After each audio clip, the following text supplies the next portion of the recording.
morning, ladies and gentlemen, and welcome back to the Pettit National Ice Center for Day 2 of U.S. Long Track Junior Championships. I'm Gordon Sepperin, here today bringing you all the action live here on SpeediCast.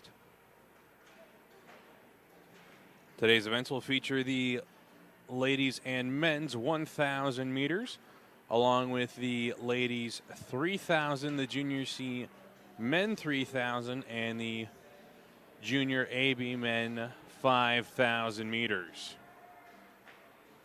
Had a great day of racing yesterday. The highlight of the day may have been the impressive 500-meter time set by Jordan Stolz of 35.45. Was not too far off the newly set U.S. Junior National record in the 500-meter.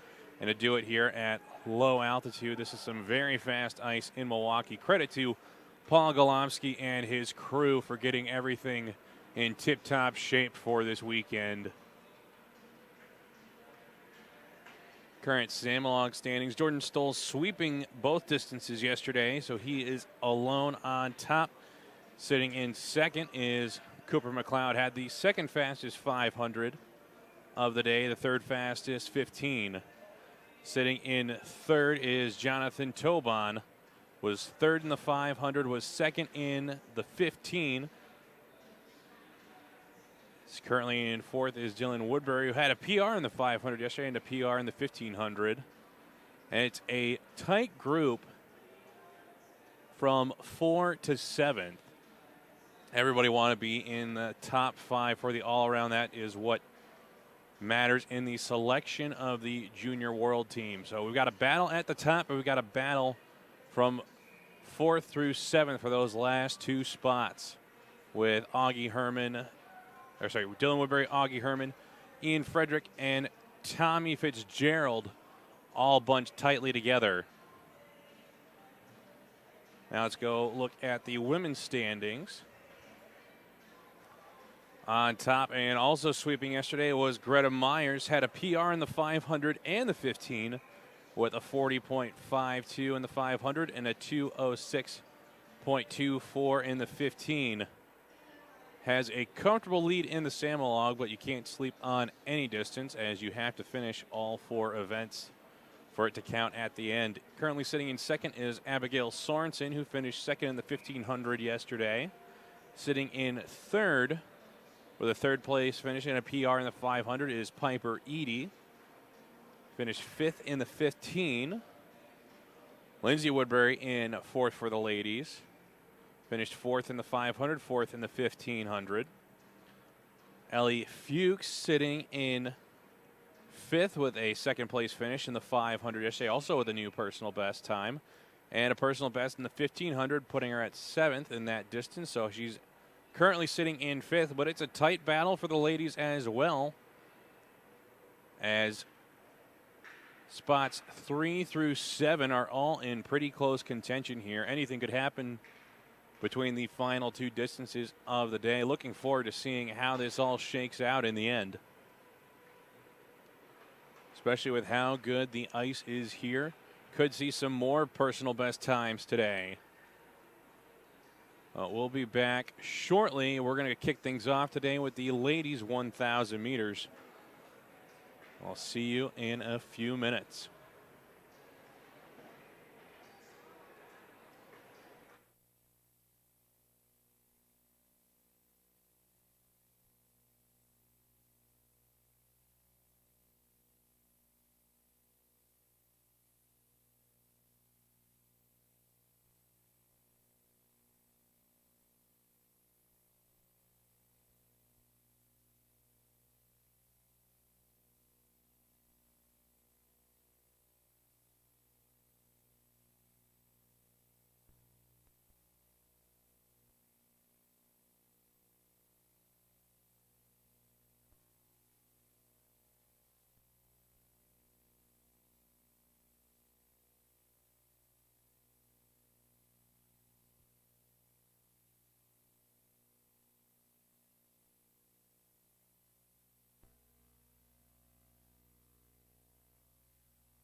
Gordon?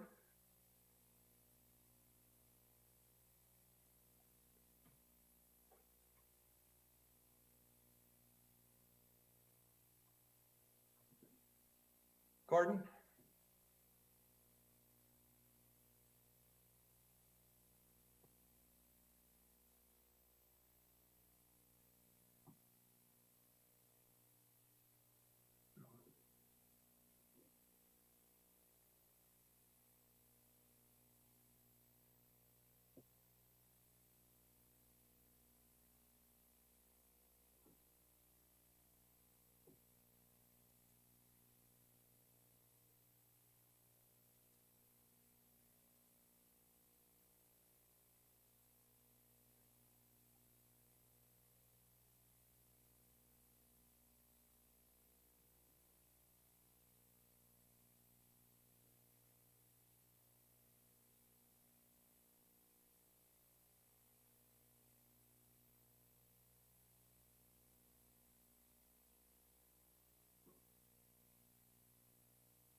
Gordon?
Just a few minutes away from getting started with the ladies 1,000 meters. Currently, Greta Myers, the leader of the junior ladies. Impressive as a B2. She's got 2 years left of junior eligibility.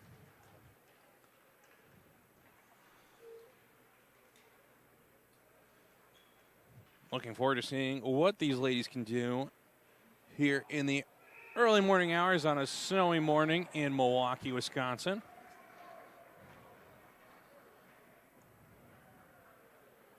We'll have 7 pairs for the ladies 1,000. And after a timing change, we'll have 9 pairs for the men's.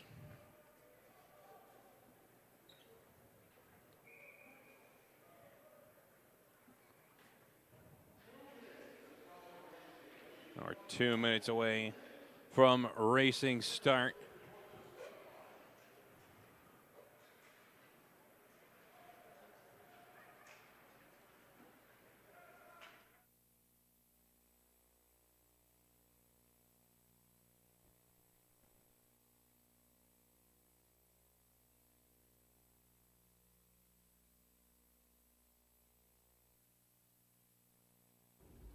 Hi everyone, I'm Kimmy Getz. I'm a long track speed skater. Hi, I'm Jen Day. I'm the sports dietitian for US Speed Skating, and I'm here today with 2018 Olympian Erin Jackson to share one of her favorite recipes.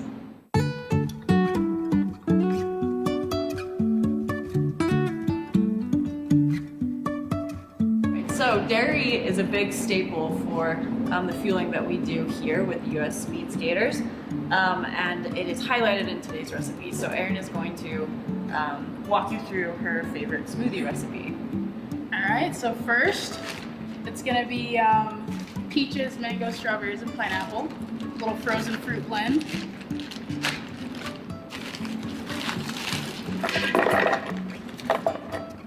All right, add a little kale. Gotta get your greens. Then of course, the milk. This is a favorite with the speed skaters. We've just started.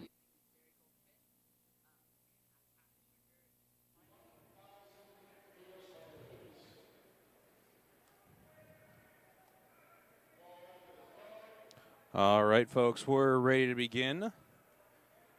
In event number 1, it'll be a single skated by Maya Gakovic out of Illinois. Her personal best time is 1:55.66. And it looks like we have a false start here in the first pair of the morning.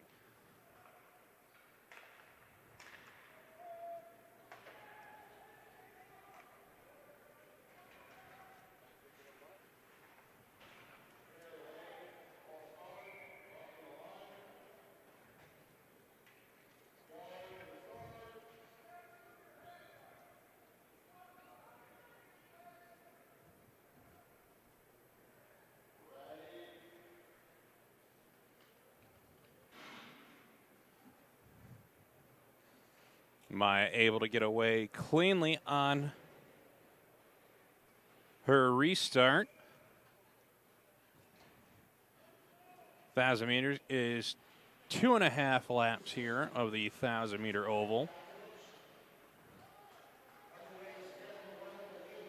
She will open a time of 22.49.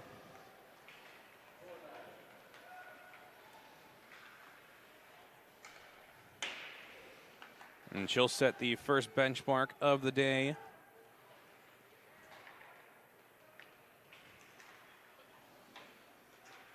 Changing over to the outer now on the backstretch.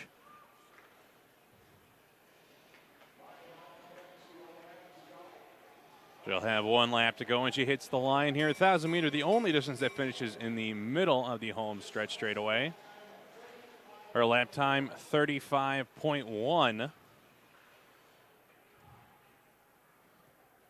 Oh, Maya could actually shatter her former personal best time of the 1,000 by almost 30 seconds if she keeps up that lap time. Here she comes through the final turn.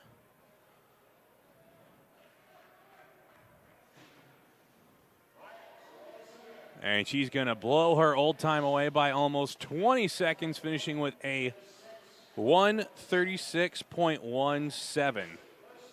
A new personal best time for Maya Gakovic of 1:36.17. And that is the benchmark for the ladies to chase after here this morning.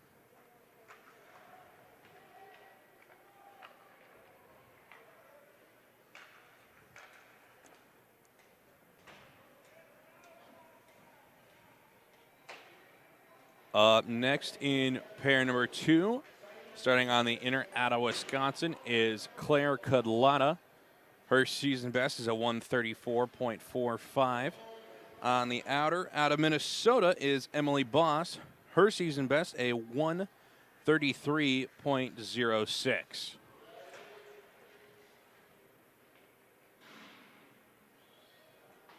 And pair number 2 will get off the line cleanly.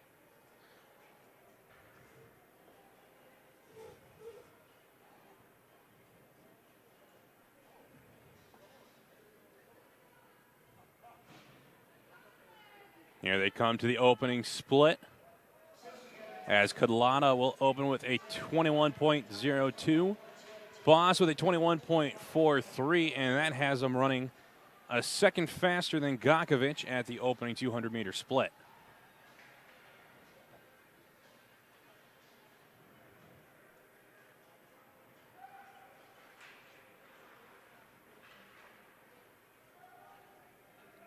Coming up to 1 lap to go.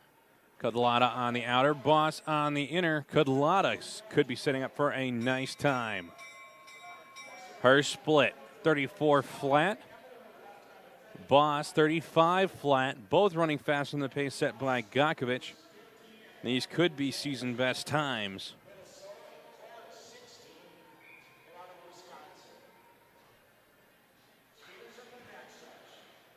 Onto the back stretch for the final time as Kudlata moves back to the inner, Boss to the outer. 1,000 meters, the only distance where you start where you finish. Every other distance you start in the inner, finish on the outer, start in the outer, finish on the inner. Here comes Kudlata to the line, and she'll finish with a 1:33.19, which is a new season and personal best for Kudlata. And Boss finishes with a 1:35.01. That moves Kudlata into first overall, Boss into second through 2 pairs. Now in pair number 3, starting on the inner out of Wisconsin, Nastasia Rudalovich. Her season best, a 1:35.54. Starting on the outer is Natasha Gakovich out of Illinois. Her season best, a 1:32.45.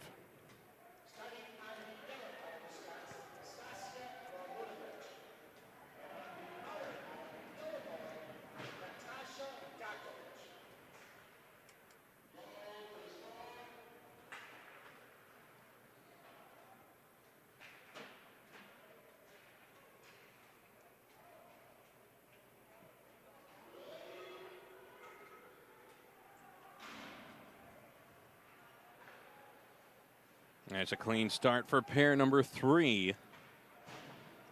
Nastasia, the only C lady in this event this weekend.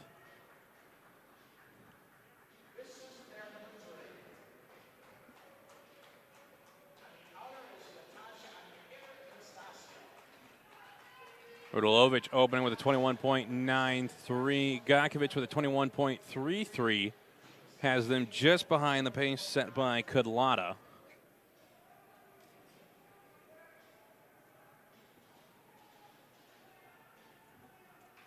Changing on the back stretch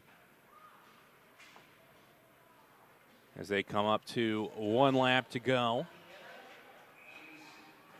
Gakovich seems to be at a good pace with 1 to go, and she's running fastest currently as she has a split of 32.3. Rudalovich with a 34.44 as they head into the penultimate corner.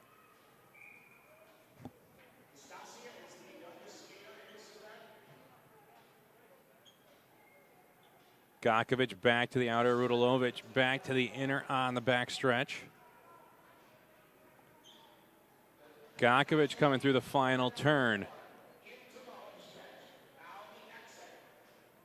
She could take the lead by a couple of seconds here. Can she get under 1:30? And she will with a time of 1:29.7.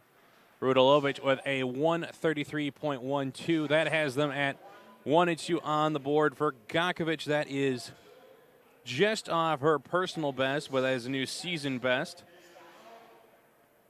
And for Rudalovich, that is a new personal best by 8/100ths.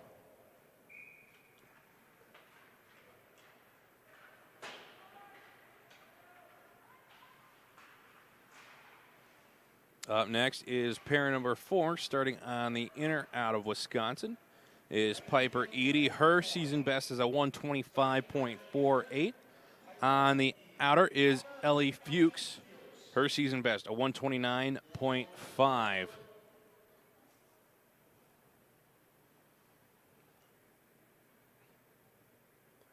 With how good the ice is this weekend, we could see some low 120s out of the fastest junior ladies. Maybe even one of them could dip into the teens depending on how they're feeling today.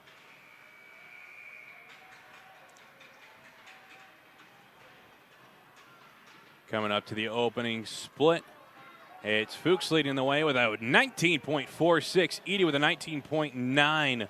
Our first sub-20 openers.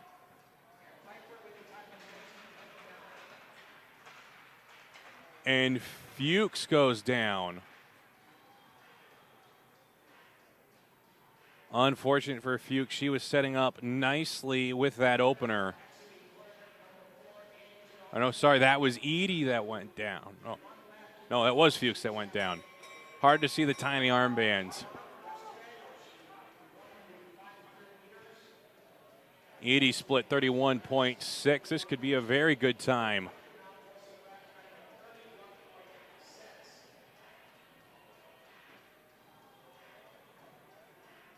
Edie moving back to the inner on the backstretch.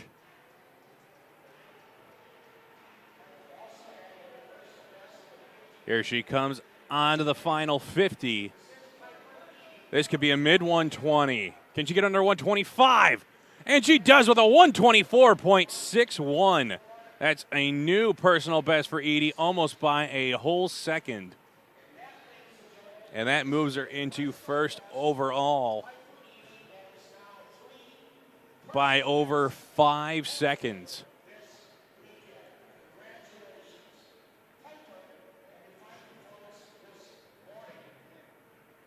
You know, if some of the ladies in the later pairs can PR by over a second, we might see under 120 today.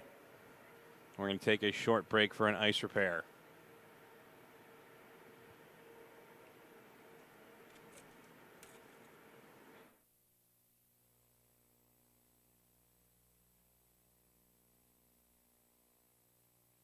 Yogurt too. So here we've just got some plain Greek yogurt. Just a couple scoops. And then one of my personal favorites is the peanut butter. Can never have too much of that.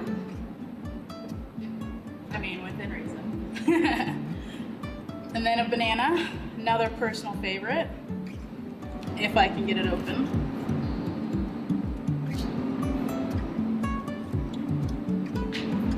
Save the rest for later. All right, and then over here, we've got some oats.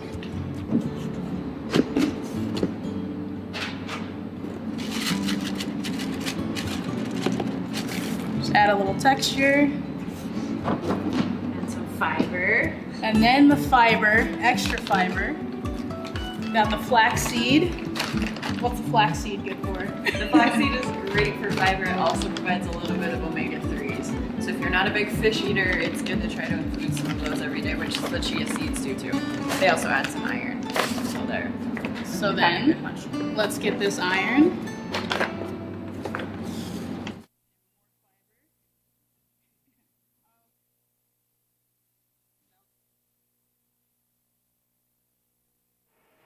All right, up next, folks, we've got pair number 5.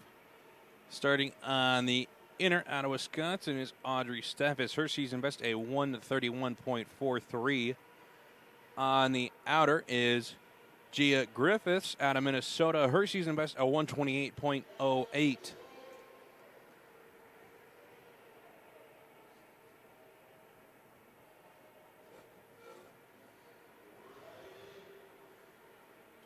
Current time to beat is 124.61. Both these ladies are going to have new personal best in order to beat the time set by Edie.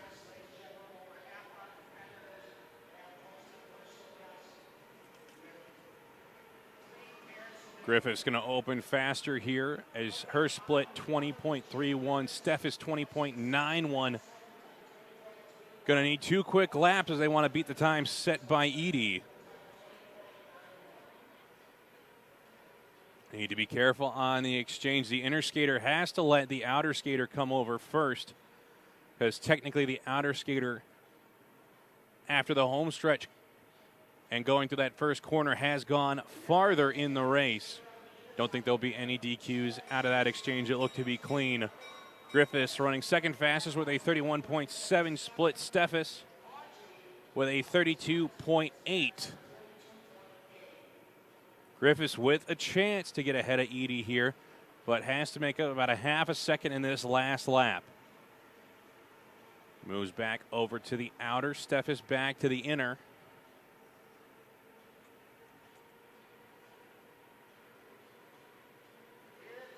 Here comes Griffiths on the outer. She will not better the time of Edie. She'll finish with a 126.84. That's a new season best. Steph is finishing with a 130.54. So season best for both Gia and Audrey. And Gia moves into second on the board currently.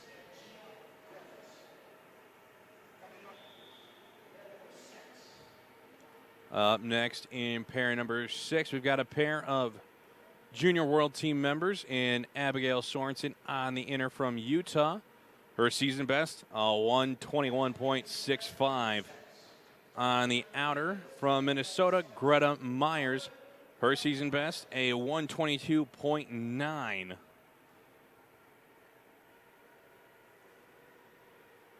Time to beat currently is a 124.61.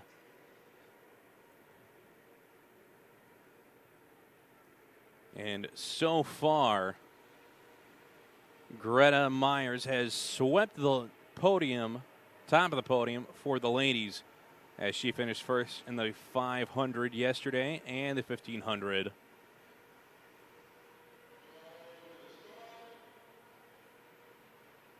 Has almost a 3-second advantage over Abigail Sorensen in the Samalog.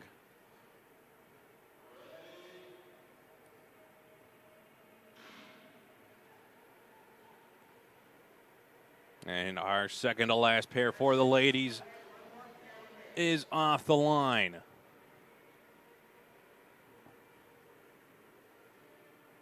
See how fast they can open here.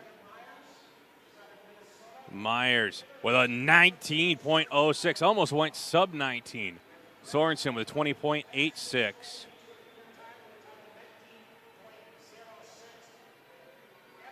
These are the top two junior ladies through 2 events. We'll have to wait and see how their Samalogs stack up afterwards. Myers looking to trying to sweep the first 3 events. Coming up to 1 lap to go. This is her on the inner. She's looking very strong. Sorensen currently running second fastest only to Myers. Looks like they'll be under 124.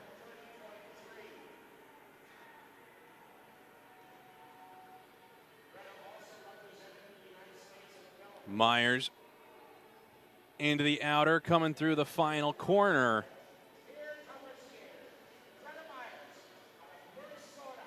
Need to watch that center line. Here she comes up to the finish, and she'll finish with a 121.43. That is a new personal best for Greta Myers by about 0.2. Sorry, 0.4. Sorensen finishing with a 123.59. That's about 2 seconds off her personal best time. So Myers jumps into the lead. Sorensen into second. Edie sitting in third with 1 pair remaining. In pair number 7, starting on the inner, we have out of Washington, Talia Staley. Her season best, a 124.77. On the outer is Junior World Team member Lindsay Woodbury out of Utah. Her season best, a 123.93. They're going to need to get pretty close to their season best, if not better than, if they want to get on the podium here in the 1,000.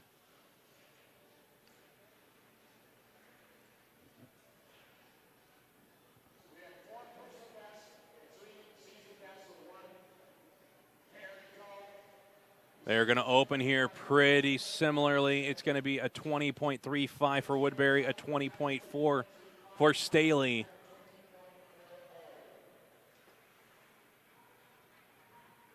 Their openers over a second behind that set by Greta Myers. They're going to have a strong 2 laps if they want to try to keep Myers from sweeping the first 3 distances here for the ladies. Here they come up to 1 lap to go. Woodbury on the inner, Staley on the outer. Woodbury running second fastest with a 30.8. Staley at fifth fastest with a 31.3.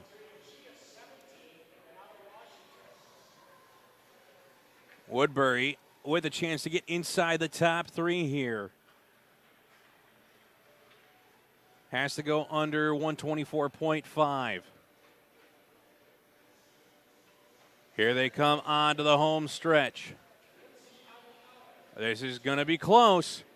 As they hit the line, Woodbury gets onto the podium with a 123.94. Staley with a 124.61. Woodbury just 1/100 slower than her season best. Staley with a new personal best time by almost 2/10. All those results are unofficial. So our top three is Greta Myers with a 121.43. Abigail Sorensen with a 123.59. Lindsay Woodbury rounds out the top three with a 123.94. Coming up next will be the men's 1,000 meters after a quick time change. Some great racing by the ladies this morning.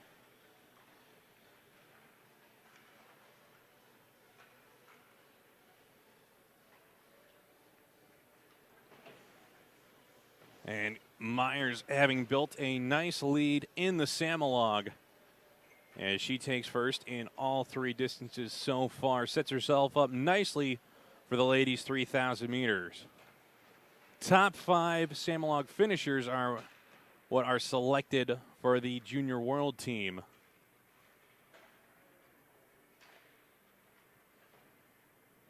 Next up are the men's, where Jordan Stoles has swept both distances so far. I expect him and Cooper McLeod to do very well in the 1,000, along with Jonathan Tobon. And so we'll see if anyone tries to spoil the party for those top three, as they have finished 1, 2, 3 in the previous two distances. And it looks like we're going to have a reskate here for Ellie Fuchs so she can count inside the Samalog.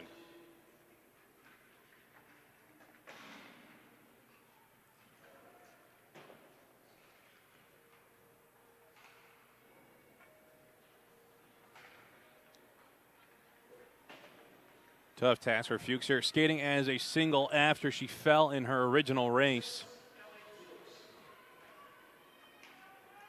She'll open with a 20 flat.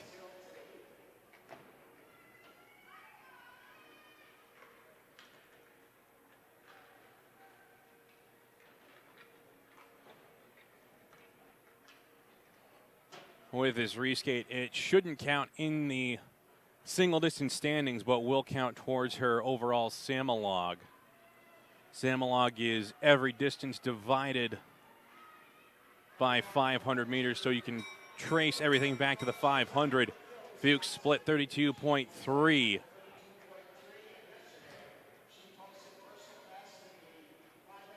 That would put her at roughly a 1:24-25 range if she can keep that same lap time.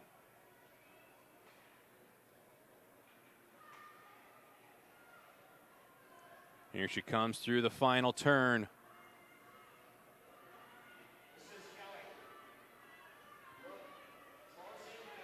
Coming up to the finish, and she'll post a time of 1:28.22.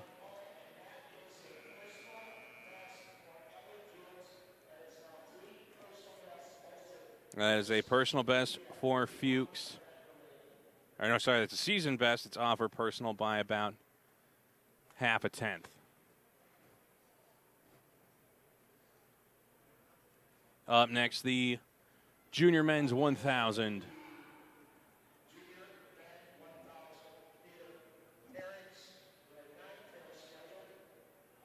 We'll have 9 pairs. And I'll see if somebody can unseat Jordan Stoles, who's been the top junior man here this weekend.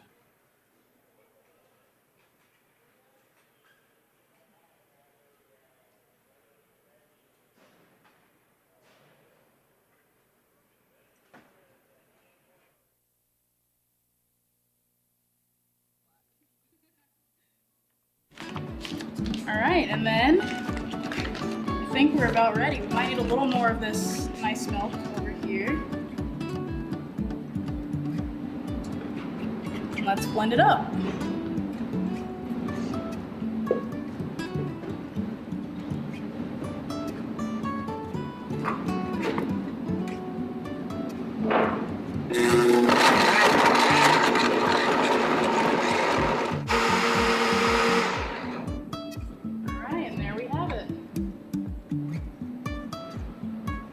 Not only is the smoothie delicious, it also packs a punch. So this is providing protein that Erin needs after a workout to help with muscle growth, as well as providing carbohydrates to fuel her muscle after it's used a lot of sugar to work. So it's really great that way. We have some healthy fats in there, and really she's having her bases covered with fruits and veggies as well. So it's a good all-in-one recovery in between workouts, and we just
All right, folks, we're back and ready to get underway with the junior men's thousands.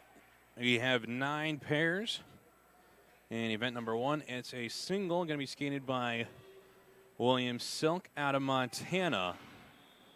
No season best on record for him.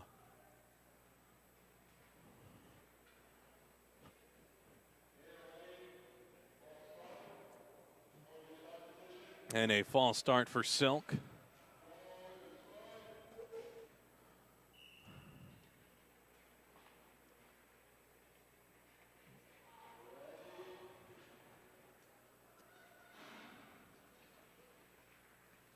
And Silk able to get away cleanly on his restart.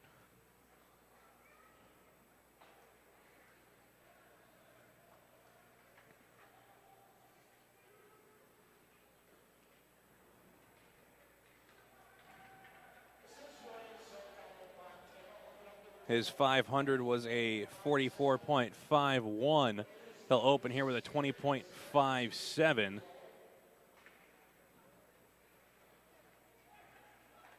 William is the only junior C man this weekend.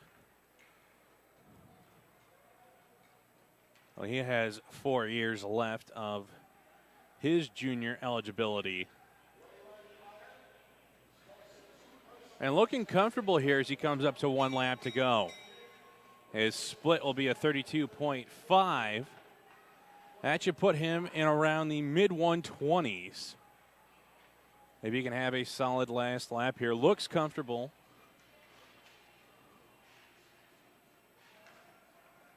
Heads on to the backstretch and will exchange over into the inner lane as he heads into the final turn. Coming up to the final 50.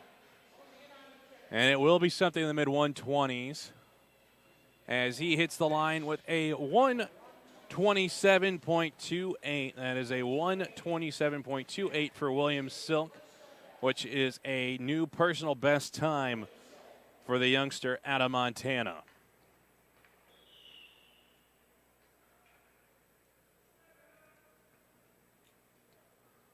Up next in pair number 2, starting on the inner from Illinois, is Carl Tatelli. His season best, a 122.79. On the outer is Milan Yastis out of Minnesota. His personal best is a 125.3.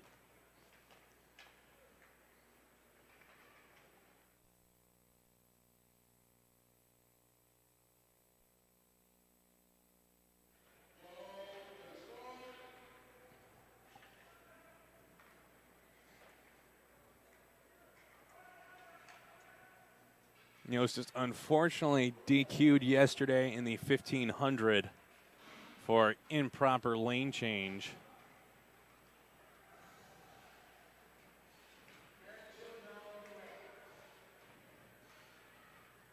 And unfortunately, a DQ results in loss of his Samalog standing. Here they come up to the opening split. Yostis, 19.47. Tatelli, 19.66. Tatelli will pull ahead in the second turn as they head onto the backstretch.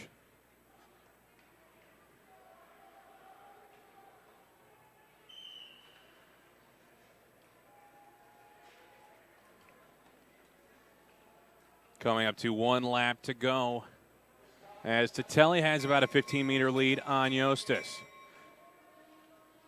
Yostis is split 30.9. This will be mid to low 120s.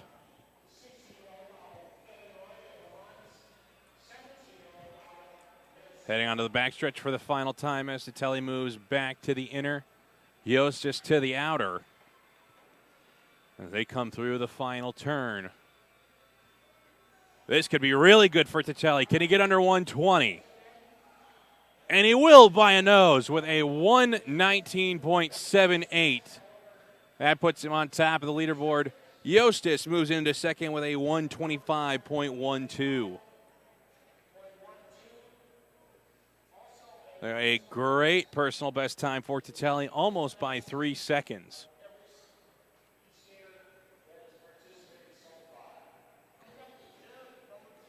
Up next in pair number 3, starting on the inner. Out of Minnesota is Ben Weber. His personal best is a 126.21. On the outer from Minnesota is Kyle Blood. His personal best, a 126.7.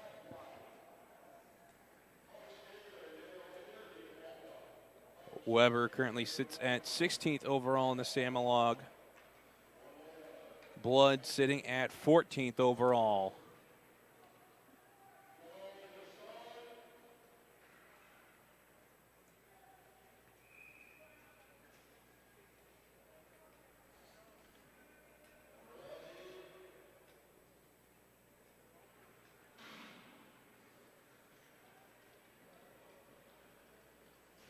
Oh, our pair of Minnesotans gets off the line cleanly.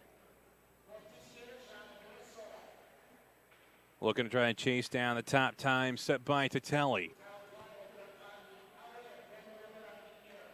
They're going to open pretty close together. Blood with a 20.46, Weber with a 20.54. They're going to have big personals as they want to get.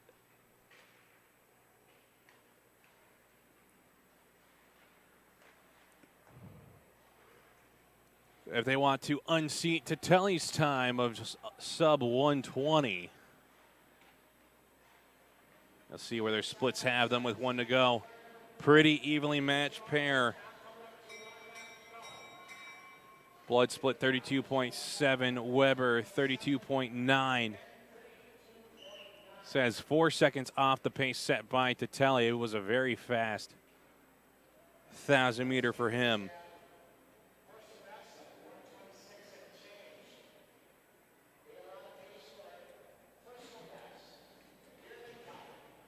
Coming through the final turn.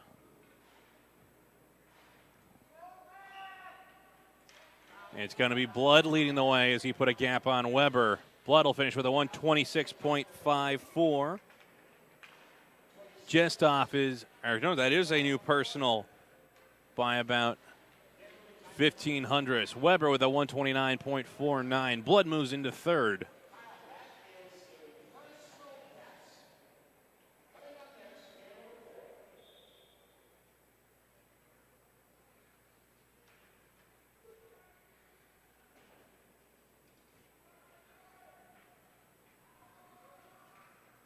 Up next is pair number 4. Starting on the inner is Caden Barber from Minnesota. His season best, a 125.83.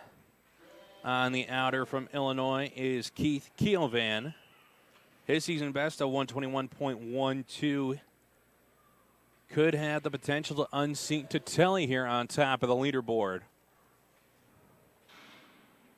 Time to beat is 119.78.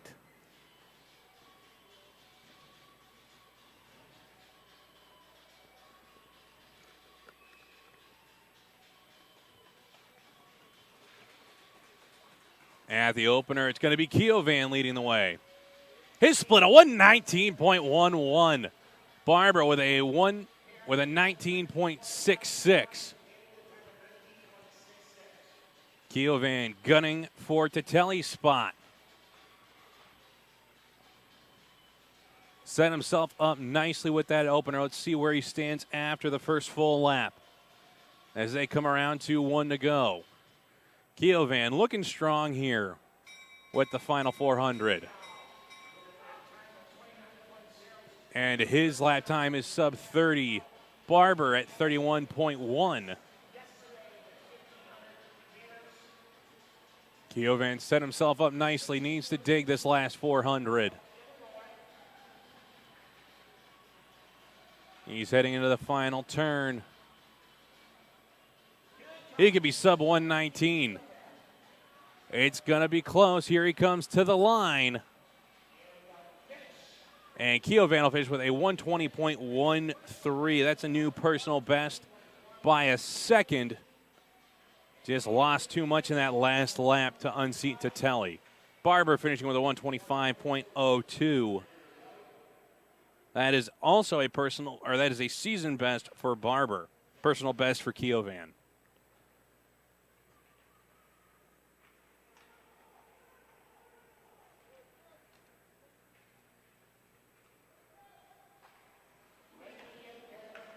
Next is pair number 5.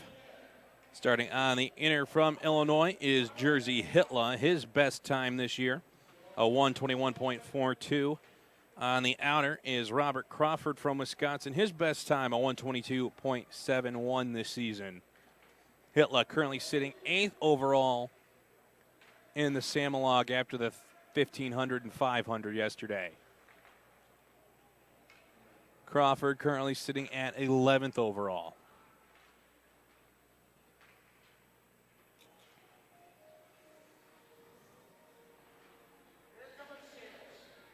Hitler going to open up faster here with a 19.09. Crawford with a 19.99.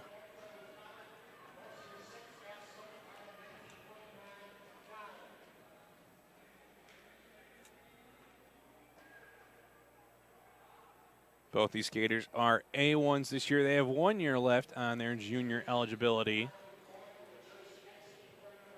Here comes Hitler on the outer. See if he can challenge the top time set by Tatelli. Has him ranked second with a sub 30 lap time. Crawford with a 30.3. Hitler moving back to the inner, Crawford to the outer. Going to be a tough task here to get down this final 50 under the time, but Tatelli, he had a very good last lap. It's going to be close here for Hitler. And he'll get the new top time with a 119.05. That's better than 2 seconds of a personal best. Crawford with a 121.82. Also a personal best by about a second. Oh, Jersey Hitler, number 1 on the board with Tatelli moving to second.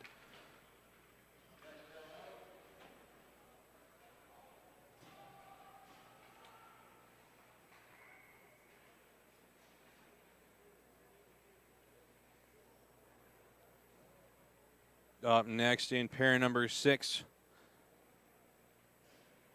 we've got the big man out of Connecticut, Tommy Fitzgerald. His season best, a 116.17. On the outer, out of Minnesota, is Axel Leopold. His season best, a 123.11. Both these skaters with the ability to go under 119. So we'll see how Hitless time stands up of 119.05.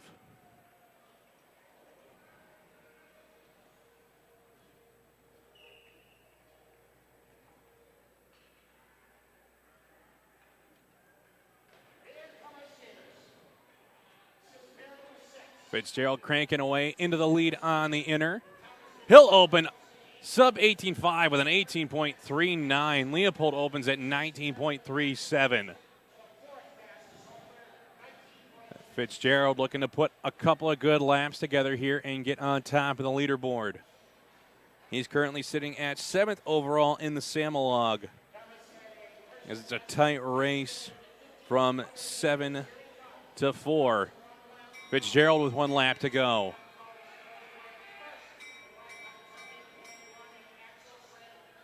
Leopold split 31.1.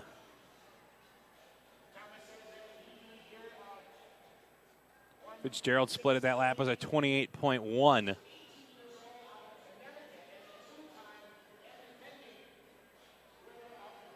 Here comes Fitzgerald onto the home stretch.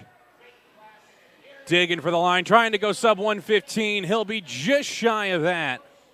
He'll post a personal best time of 115.84. Leopold to the line. He'll finish with a 123.4.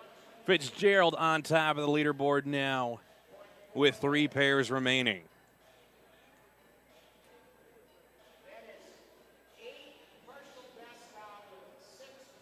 Oh, Fitzgerald having a PR sweep on the weekend through 3 events.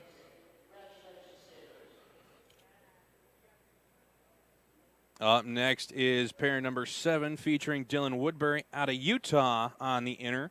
His season best, a 115.36. On the outer from Minnesota is Augie Herman. His season best, a 116.28. Going to have to get in the 115s after the 115.84 posted by Fitzgerald.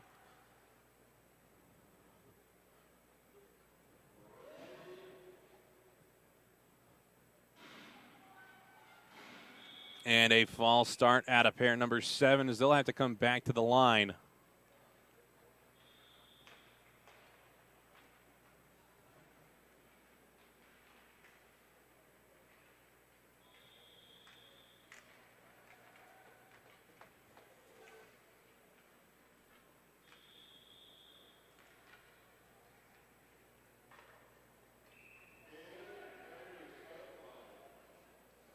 And a skater over the start line on the back stretch.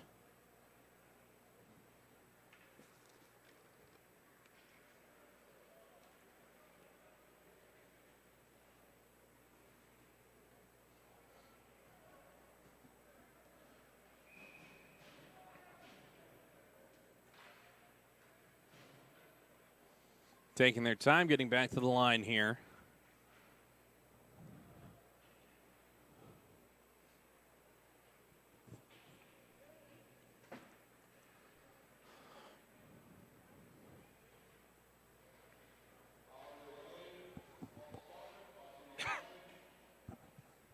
So a false start on Augie Herman for crossing the line.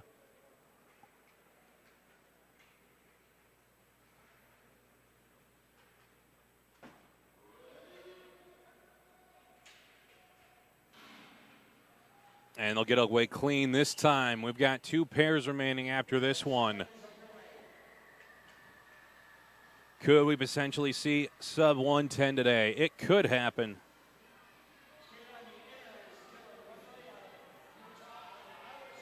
Opening Herman 18.06, Woodbury 18.22. That's the fastest opener so far.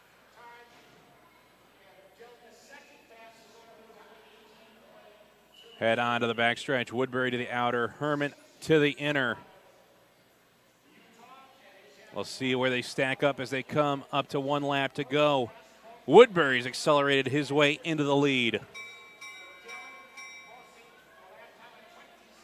Woodbury with a 26.7. That's the fastest second lap, or first full lap we've seen. This could be a very good time. Back onto the backstretch. Woodbury to the inner, Herman to the outer. Woodbury going to be on top of the leaderboard here as they get onto the home stretch. Sub 110. It's going to be sub 114 as Woodbury crosses the line with a 112.98. That is a new personal by 2 seconds. Herman with a 114.44, just off his personal best, but a new season best for the skater out of Minnesota.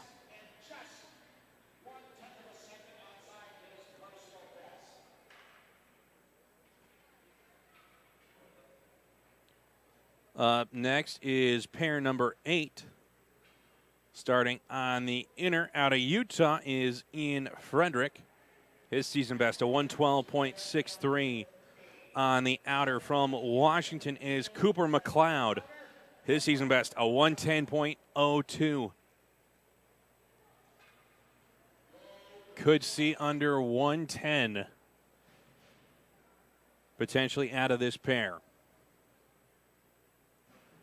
McLeod currently sitting second overall in the Samalog after finishing second in the 500, third in the 15, and he is the current U.S. junior national record holder in the 500 meters.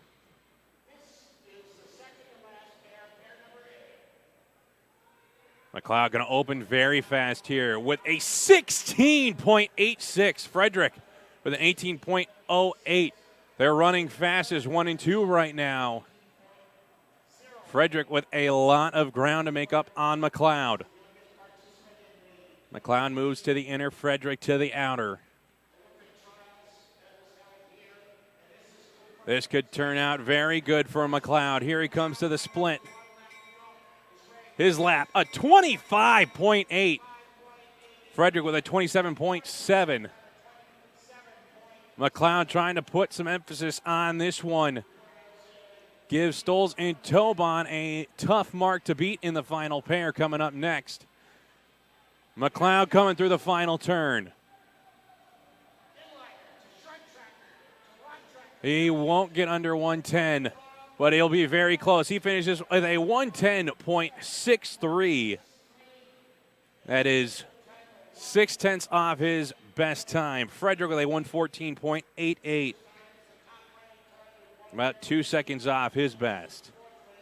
So McLeod puts up a 110.63 with one pair remaining. Starting on the inner out of Wisconsin is Jonathan Tobon. His season best, a 113.05. On the outer from Wisconsin, Jordan Stoles with a 109.82.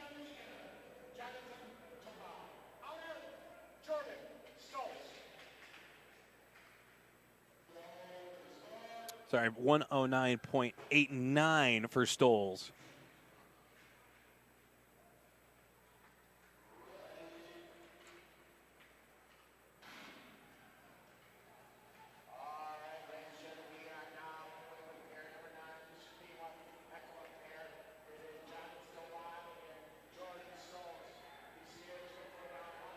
Stoles going to open faster here with a 16.89. Tobon with a 17.37. Heading on to the backstretch. Tobon going to be able to draft Stoles here a little bit.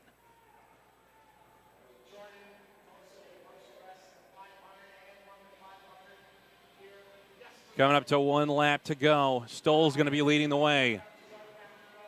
Trying to chase down the time set by McLeod. Stoles currently running fastest with a 25.6. Tobon with a good lap at a 26.3.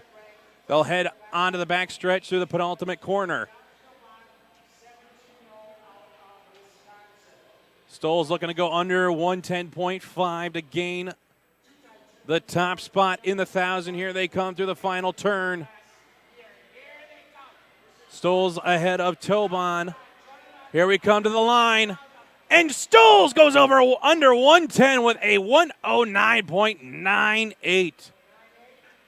Not his personal best, but a very good time here in Milwaukee. Tobon with a 111.82.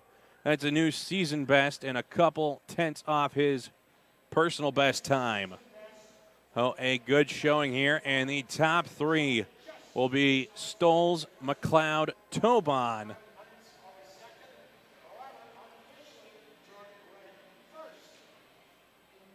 So the standings in the Samlog for the top three should stay the same, with Stoles on top as he's swept the first three distances for the junior men. McLeod will stay in second, and Tobon will stay in third. Woodbury going to stay at fourth overall as well, and Herman will stay at fifth. We'll take a break here as we resurface for the ladies 3,000 meters. Restart time will be 10:21. So in about a half hour, we will be back.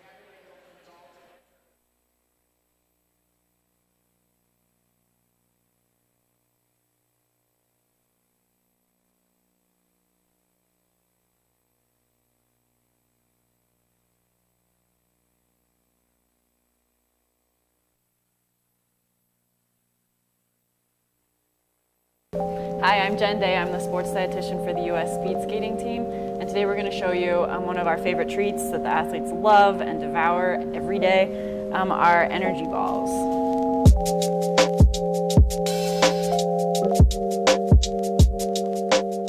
So first thing, add some oats, chocolate chips. That's a staple. I didn't put enough in once they let me know. We got some peanut butter coming. This is the glue that holds it all together.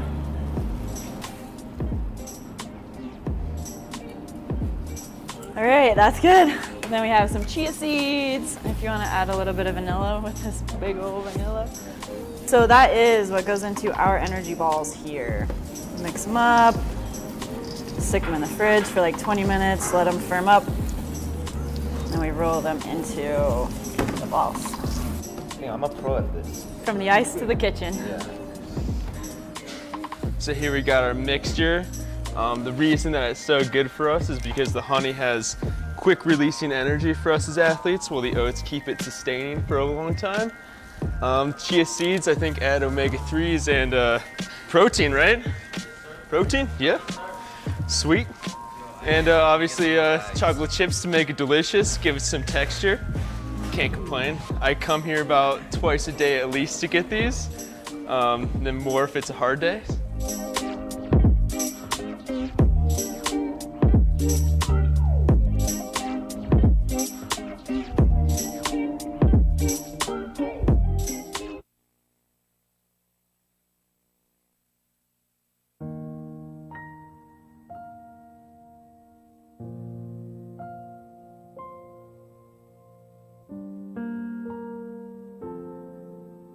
Dear Joey, I've got some good news and I've got some bad news. The good news is you're going to accomplish some amazing things in the years to come. The bad news is, in order to reach those peaks, you'll have to crawl through some challenging, painful valleys.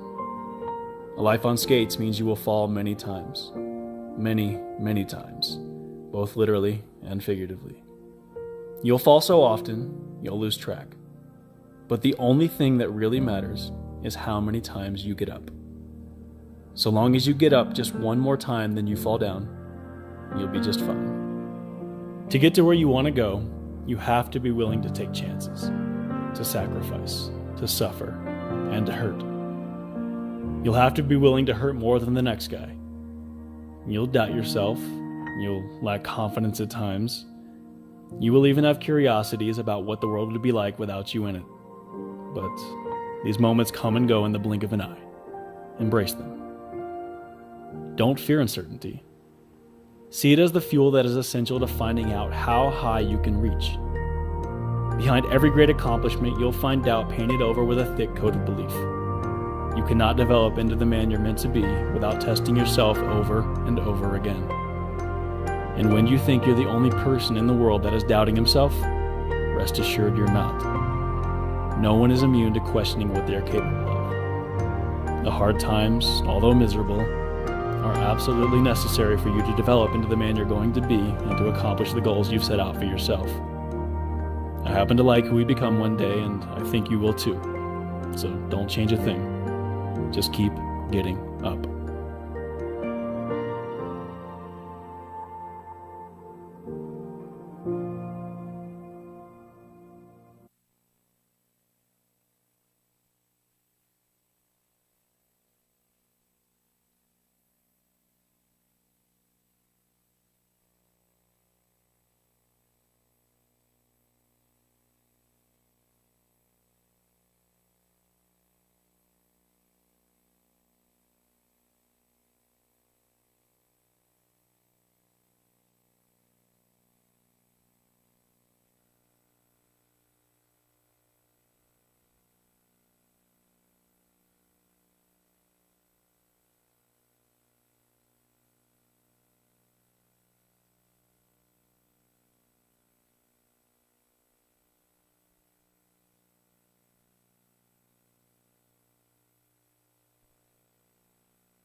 Welcome back, folks. We're just about ready to get underway with the ladies' 3,000 meters.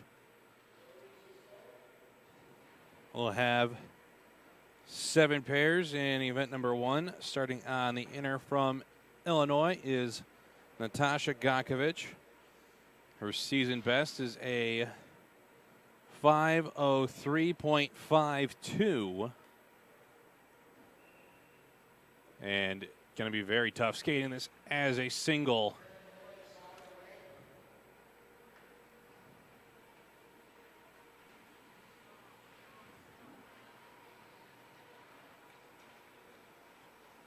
She'll open with a 23.4. She's got 7 laps to go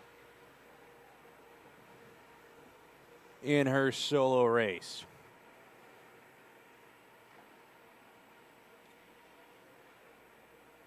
Had some fast times skated by the ladies and men earlier today in the 1,000 meters.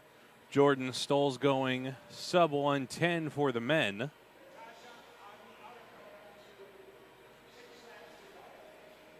And Greta Meyer staying on top of the podium for the ladies.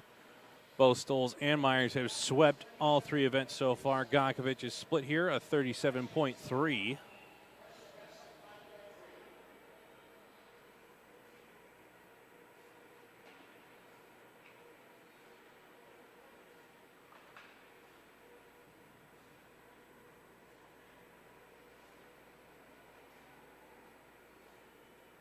3,000, a tough discipline here for the junior ladies. Just shy of 8 laps around the 400-meter oval. And Gakovic with an even tougher task. You're skating as a single. She'll split at a 38.7 without having that skater in the other lane going through this discipline with you. It's tough to gauge yourself because all you can go is by how you're feeling and not why you're seeing. Also, you're having to do it by yourself. You don't get any of that Seabiscuit chasing factor, and you can't slip in on the backstretch for a little bit of a draft if it comes up your way. So very tough here for Gakovic to skate this as a solo. If she can beat her personal best time of 5:02.97 as a single, that would be very impressive.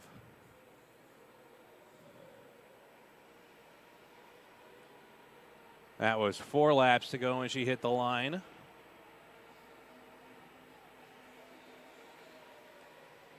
Going to be a tight pace here to get it under 5 minutes. Let's see how her final 3 laps go as she comes onto the home stretch.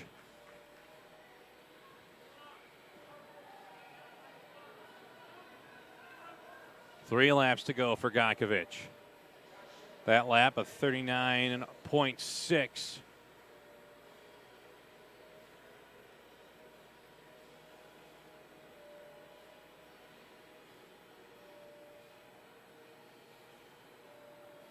She'll need to keep it sub 40 on these, at least on the last 2 laps, if she wants to get in under 5 minutes.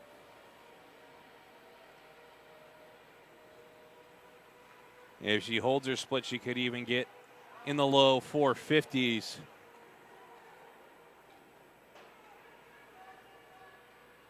Her split here, 40.2. That's all right. She's still got enough in the bank in order to get this under 5 minutes. She skates from the Franklin Park Club in Illinois, coached by Steve Penland. Looking to try to get a new personal best time here. After day 1, she was sitting in 12th in the all-around. Coming up to 1 lap to go. It's a 41.5. She's going to have to better that lap time to get under 5 minutes, but she's right on pace for a new personal best time.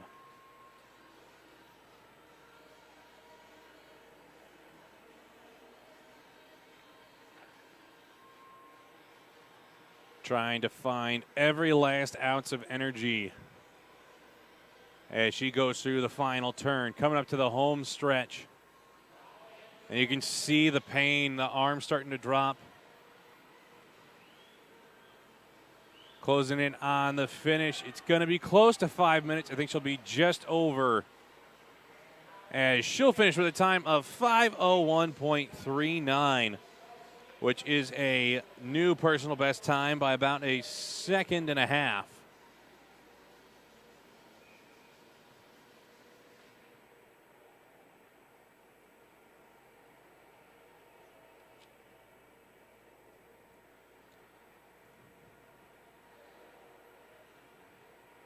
Up next in pair number 2, starting on the inner from Wisconsin, is Nastasia Rudilovic. Her season best of 4:57.97. On the outer from Minnesota is Emily Boss. Her personal best is a 4:56.9. So both of them capable of getting under the 5:01 set by Gakovic.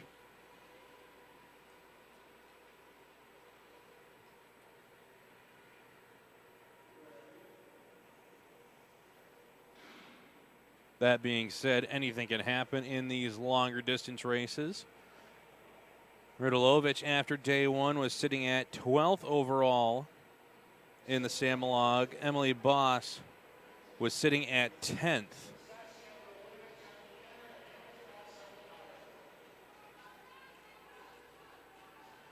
Boss will open with a 22.14. Rodeluvic will open with a 22.44. We'll see how they develop over the course of the next 7 laps. And by far, I would say that this is going to be the most difficult distance on the weekend, not just because it's the farthest, but also you're trying to effectively use your energy as most efficiently as possible, trying to go with the maximum amount of power output over the long distance. Rodeluvic with a 35.7, Boss with a 36 flat. And with the lack of skating this year just due to the COVID restrictions, it's hard, to be able to do that. You have to do it yourself in your head and feel, how are you feeling in this race? Do you need to go a little bit faster? Do you need to go slower so you don't blow up your engine? And, training and practice is one thing, but also getting the actual in-race experience and the feel is a completely different animal. Rodeluvic splits there with a 38.8, Boss with a 39 flat.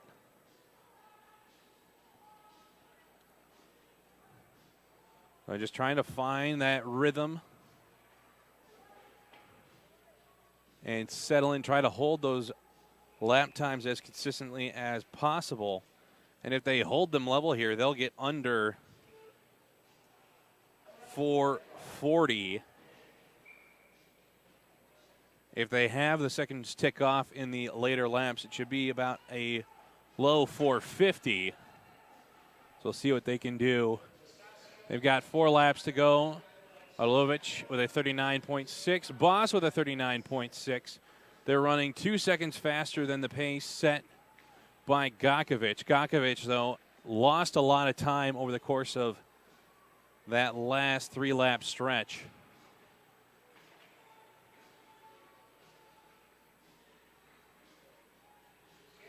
And they're coming up to 3 laps to go, so we'll see how much time ticks off here in the split.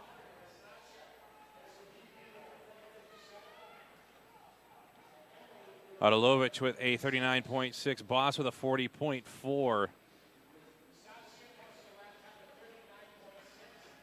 Both skaters opened very nicely. They're still ahead of the pace of Gakovic, but Boss dipping into the 40s now. Might have a bit of a struggle hanging on here as they're coming around. It'll be 2 laps to go when they hit the home stretch at the end. Pretty evenly matched pair, though, as Boss has not lost contact with Rodeluvic. 2 laps to go. And Rodeluvic with a 40.7, Boss with a 40.8. Almost 2 seconds faster on the pace for Nastasia over Gakovic.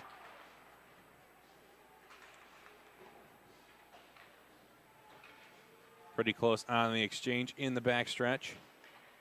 And now looking at a 4-minute, 58-second final race. And, oh no, somebody forgot to change lanes.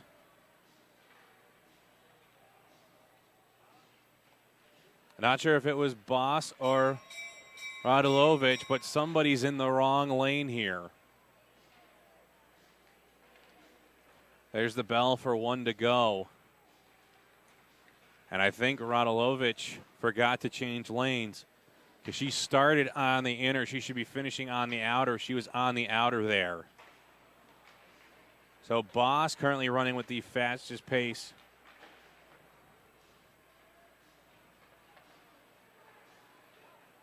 Here she comes up the inner.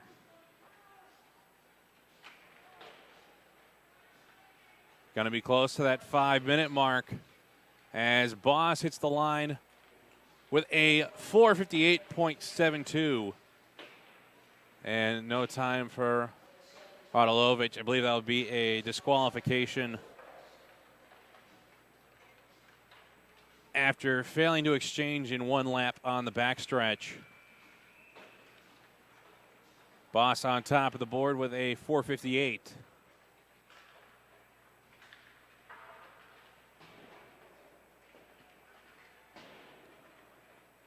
Next is Maya Gakovic on the inner.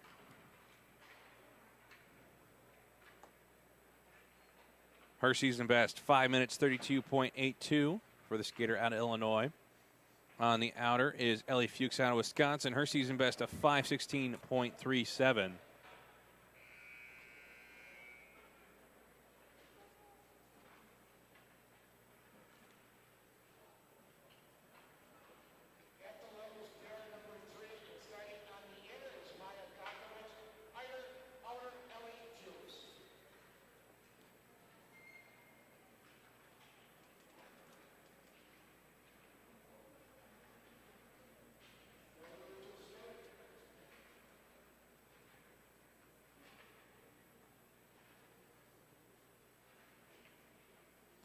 Maya, after day one,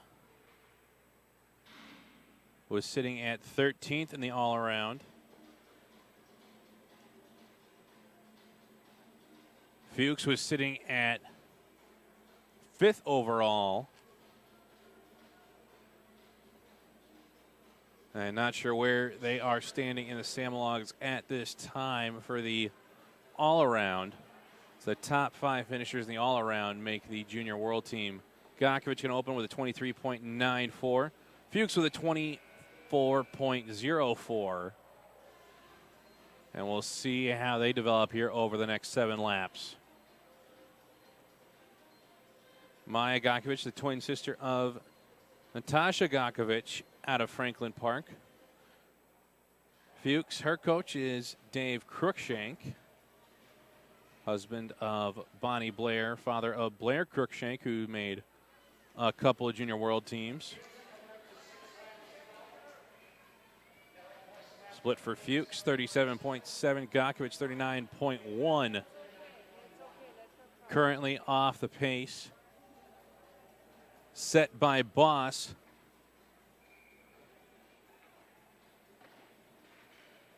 I believe her first lap was about a 36. But we'll see how, if Fuchs can hold on to this high 37 pace to put herself in good position.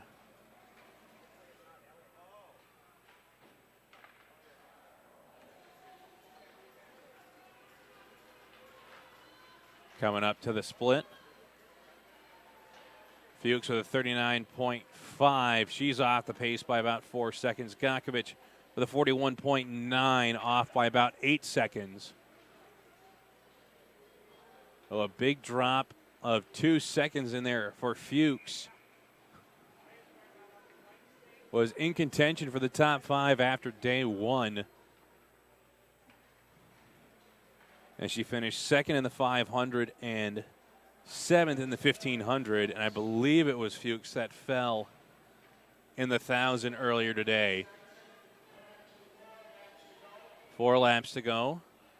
Fuchs split at 40.8. She's 5 seconds off the pace. Looking at about a 5:10 finish. Which would be a 6-second personal for Fuchs if she can hold on to that pace.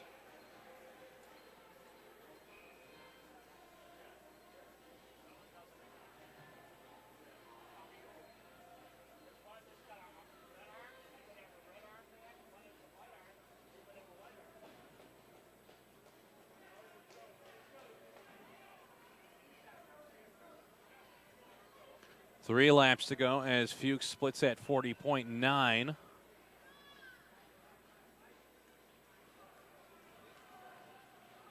Gakovic 44.7.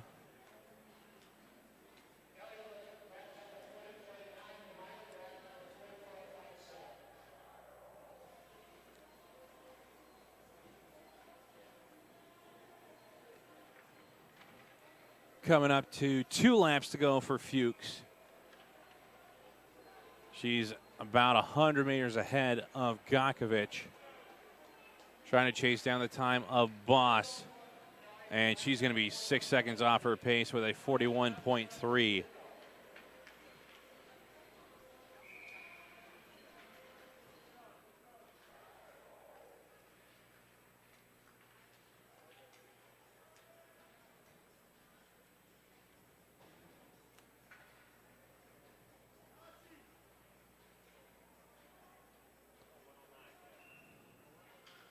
Fuchs looking to try to get in around at 5:10. Coming up to 1 lap to go. Her split 41.9. So if she can hold it under a 43, she'll definitely be in for a new personal best. Here comes Gakovic. Her split at 45.6.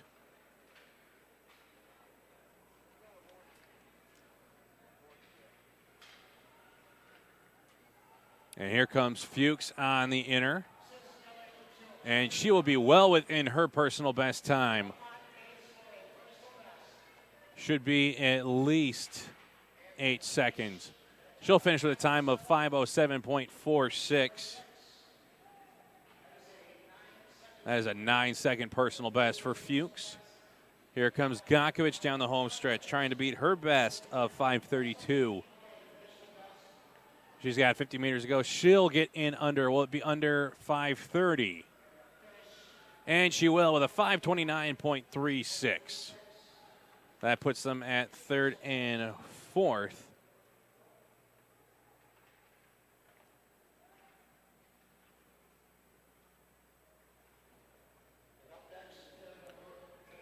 Up next is pair number 4, starting on the inner from Minnesota is Gia Griffiths. Her personal best of 4:42.69. Starting on the outer from Wisconsin, Claire Kudlata, her season best 4:59.62.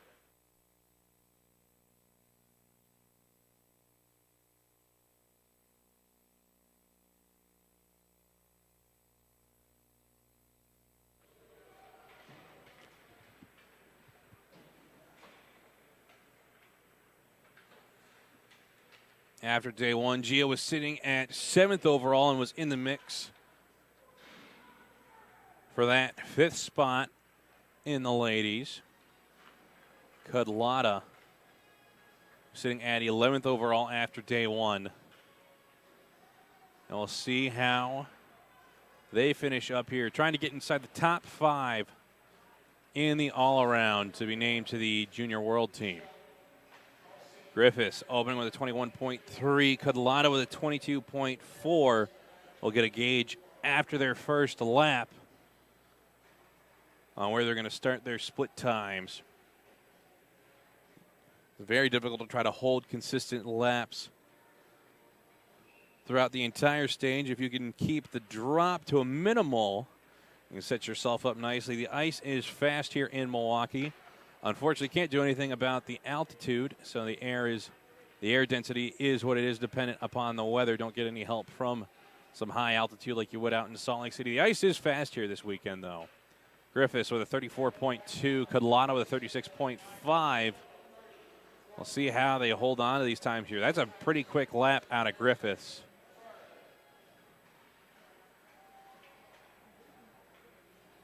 And she's trying to get under 450. I think the top leaders are going to be somewhere in the low 440s to the mid 430s.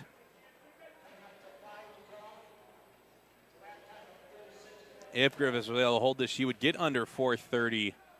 We'll see her lap time there, 36.4. Kudlata, 38.6. Griffiths could get in just about her personal best time of 4:42. It's going off the splits.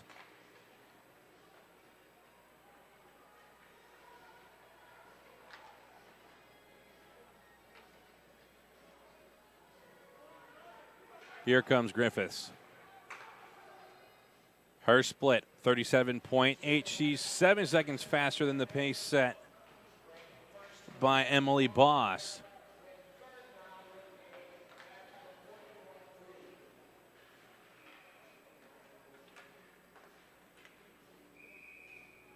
Now, it looks like one of the coaches might have fell in the warm-up lane, forgot to take off their soaker guards. Thankfully, nobody skating by at the time. Those ice gremlins will get you, especially if you leave your soakers on. Really hard to find an edge when they're covered up. Griffiths. Split running almost 9 seconds faster with a 38.7. She's on a good pace here to try and beat her personal best time and claim the top spot on the board. Catalana split at a 41.5.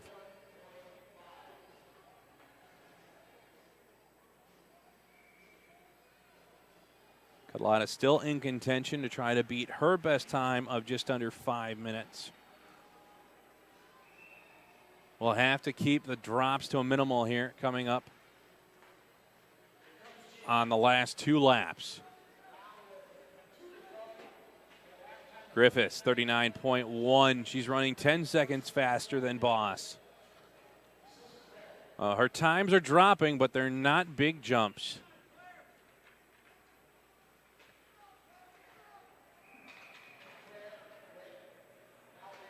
Current prediction is for a 4:51 for Griffiths. See what she has in this last lap.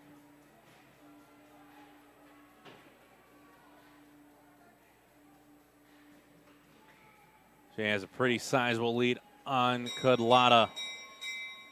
Griffiths, 39.8.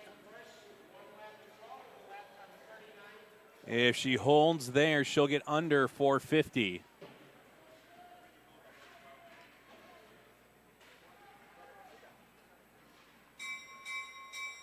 Kudlata at the line with 1 to go. 43.8.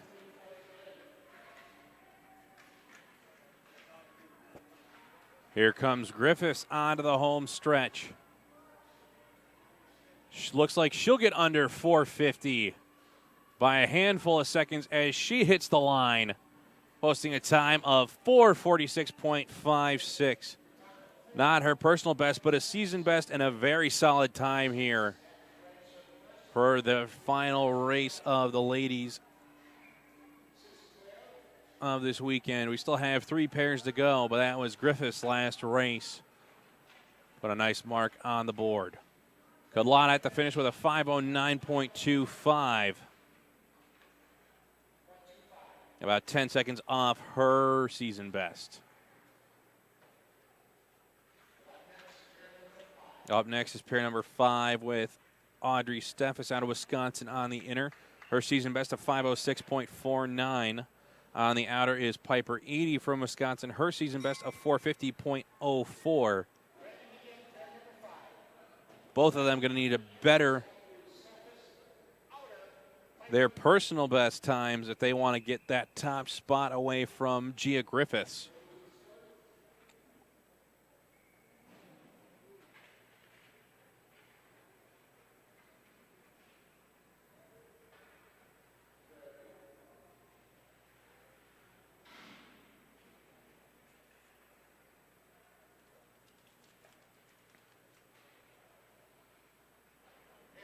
Steffes finished 9th in the 500. She finished 8th in the 15. Edie having a good weekend. She was sitting at 3rd overall in the all-around coming into today. She had a personal best in the 500 finishing 3rd and a personal best in the 15 finishing 5th. Steffes with a 22.7. Edie with a 22.3. Has them a second off the pace of Griffiths at the start. But the opener does not really matter that much in the 3,000. It's all about those lap times and holding them for 7 consecutive laps. Either if you can hold that flat lap or keep the drop to a minimal. Now they're going to try to settle into their tempo. Split for Steffes, 36.5, or Edie, 36.9. Has them almost 4 seconds off the pace to start, but if they can hold those times without any big drops, if they can keep it in the 38s, they'll set up very well at the finish. And this is a good pair here. They're within 5 meters of each other. This will help them psychologically At the split, 36.3 for Edie, 36.8 for Steffes, trying to keep out of those 37s for as long as possible.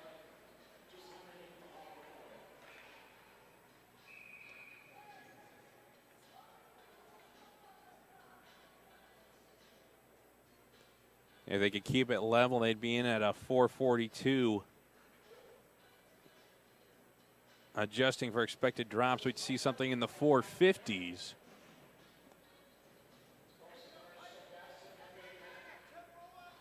Edie at the split with a 37 flat. Steph is with a 39.1, so Steph is starting to fall off the pace. Edie in a good spot here if she can hold in the 37s.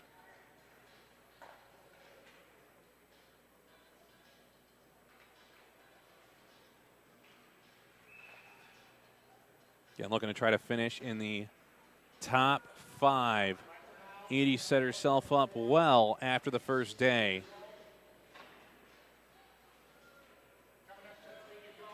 They're coming up to 3 laps to go. We'll see where Edie sits on the board. 37.7, so over a half-second drop, but still holding outside the 38s. It's a 41.4 for Steffes. She's almost 8 seconds off the pace set by Boss. See what Edie has in these last few laps. If she can keep it out of the 39, she'll give herself a chance. Has to make up some ground, though. Almost 2 seconds to the time set by Griffiths.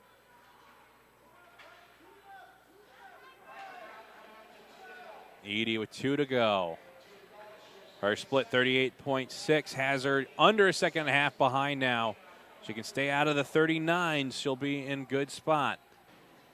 Needs to hold that for 2 laps, though. Needs to make up about a little over a second and a quarter. Steph is split 43.5. Steph has finished 9th in the 500 and 8th in the 15. Sitting at 9th overall in the Samalog coming into today. Here comes Edie up to 1 lap to go. Can she keep it under 39? It's a 39.6. She's a second off the pace.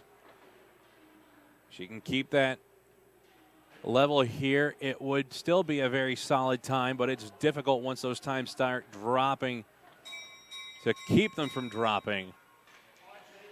Audrey with a 45.1.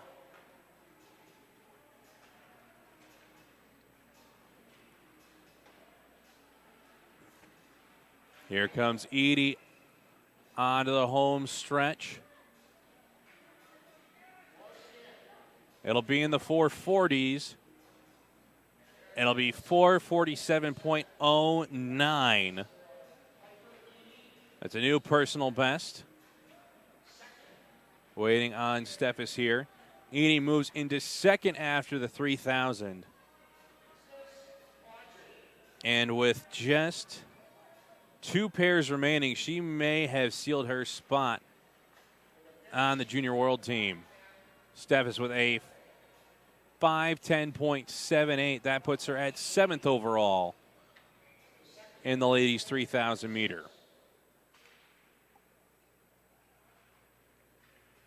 Up next, starting on the inner, junior world team member out of Utah, Abigail Sorensen. Her personal best is a 432.89. On the outer out of Washington is Talia Staley. Her personal best a 437.42. Benchmark to beat is a 446.56. Both their personals are sub 440. And we do have fast ice here. We'll see if they're able to improve on those.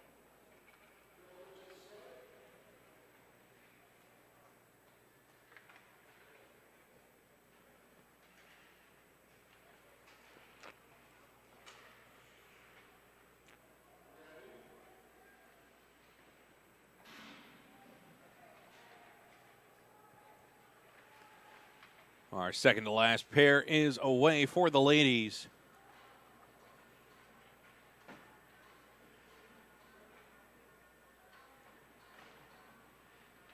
It'll be Staley opening up faster.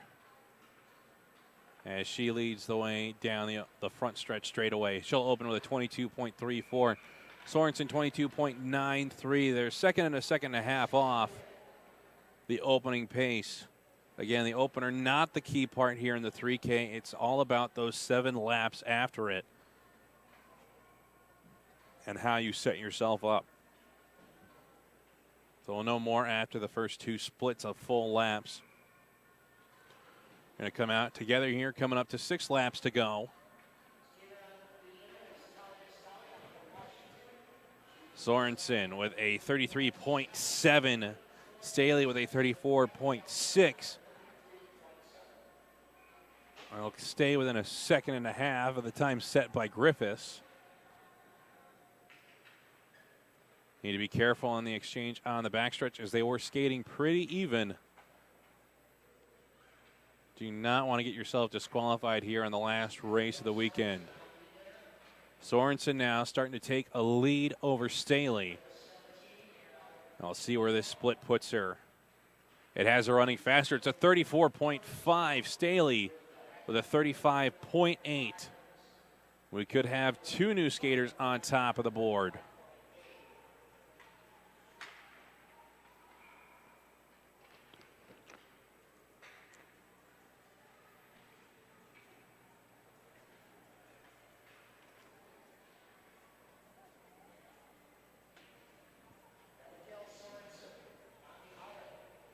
Here comes Abigail with 4 laps to go.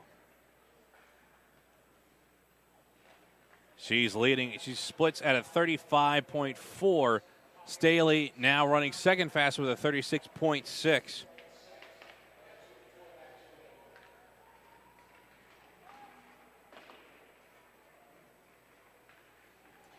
And if they can hold these lap times, we'll see something in the 420s. Otherwise, expecting a mid 430 out of these two. Coming up to 3 laps to go. Sorensen at the split, 35.5. She's holding pretty well under the 36 here.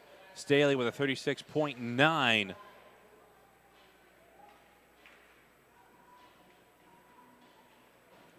Sorensen's best a 432.42. Staley 437.42. See if these ladies can get into the 420s. Coming up to 2 laps to go. Sorensen 36.2. That's okay. She's got a 9-second lead. Staley 37.4. Both of them going to set good times with 1 pair remaining.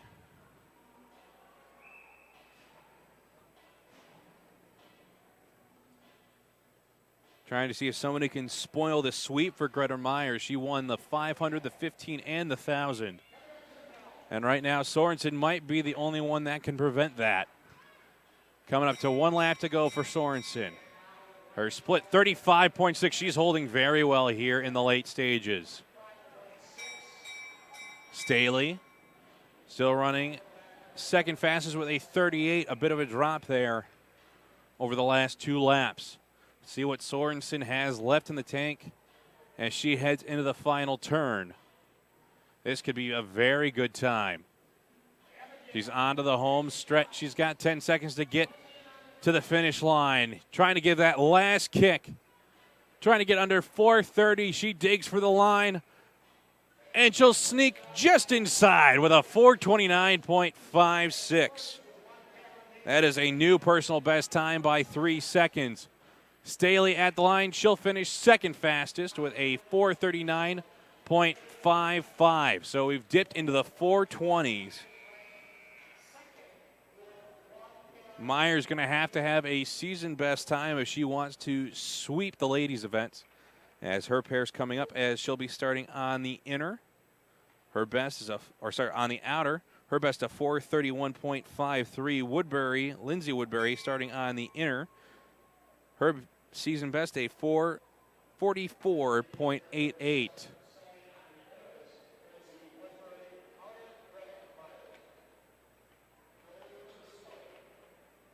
Woodbury was sitting at 4th in the Samolog coming into today. Myers sweeping all events, sitting at the top with a comfortable lead.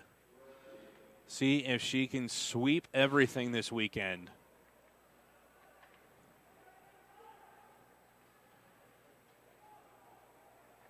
Going to have to chase down the time set by Abigail Sorensen, which was a 4:29.56.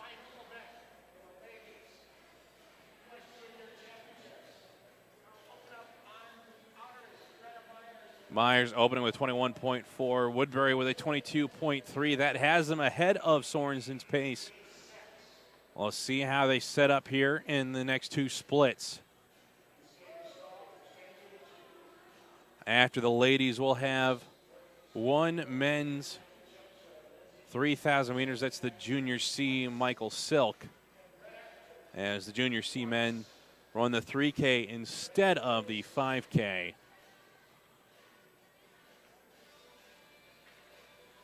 Myers with a 33.9. Woodbury with a 34.7. Myers ranked first with 6 laps to go. Woodbury ranked 5th. We'll see how things end up stacking up. Going to be coming up to 5 laps to go.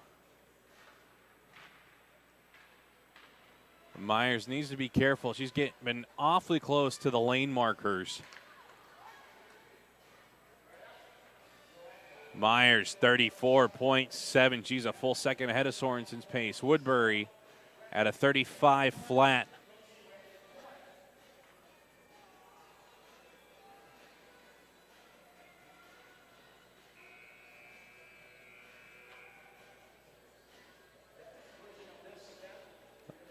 Myers having personal best in the 500 and the 1500 yesterday. Woodbury, solid times, no season best yesterday. Myers, 35.3. Woodbury, 35.5. Well, Woodbury limiting her drop off with 4 laps to go.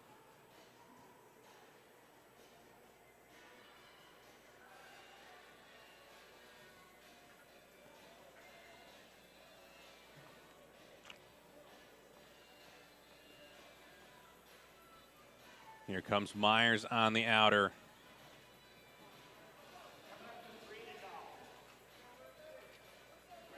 $35.5 for Myers, 36.6 for Woodbury.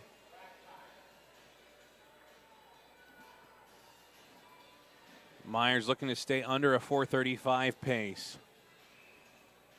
Needs to hold these lap times to do it.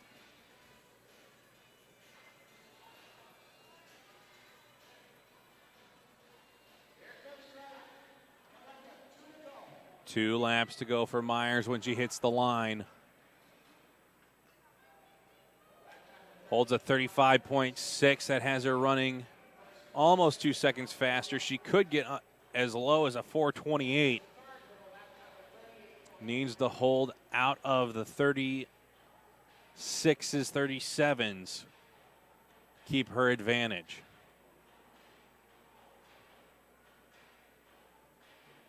Coming up to 1 lap to go. Myers looking to try to complete the sweep on the weekend. Has to beat Sorensen's time to do it. At the split, she'll have a 36.2. That's okay. She's still got a second and change over Sorensen. Just needs to hold this last lap. Woodbury with a split of 39.6. Her pace has fallen off a little bit over the last 2 laps. She was holding well early.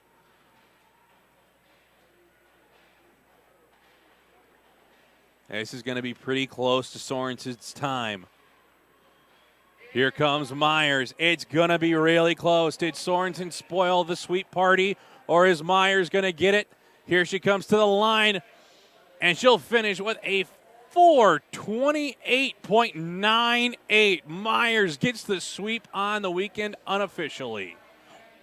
Woodbury coming to the finish now. And she'll post the time of 4:43.32. That'll put her at fourth. And that should cement both of them on this year's Ladies Junior World Team. As Myers, just over a half a second faster than Abigail Sorensen. Some great racing out of the junior ladies this weekend.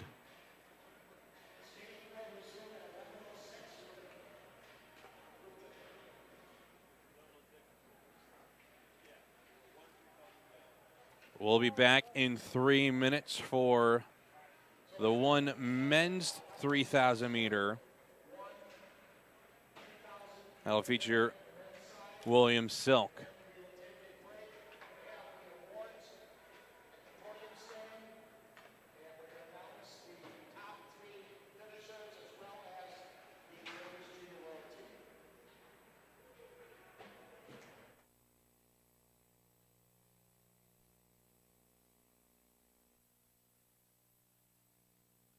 Hi, it's Bonnie Blair. Wanted to share something with you today about social distancing. I'm sure everybody's getting cabin fever, me too. But anyway, today I went out for a run where on my normal route, I probably would see maybe 4 or 5 people. I saw over 30 people today, but 3 of them were people that are somewhat close to me. And I would have loved to have given them a hug, but instead, we're definitely keeping our distance, sharing our thoughts, sharing our concerns, and just making sure we're all trying to be safe. Try to get out, get some vitamin D, get outside, get some fresh air, but just remember to keep that social distance up.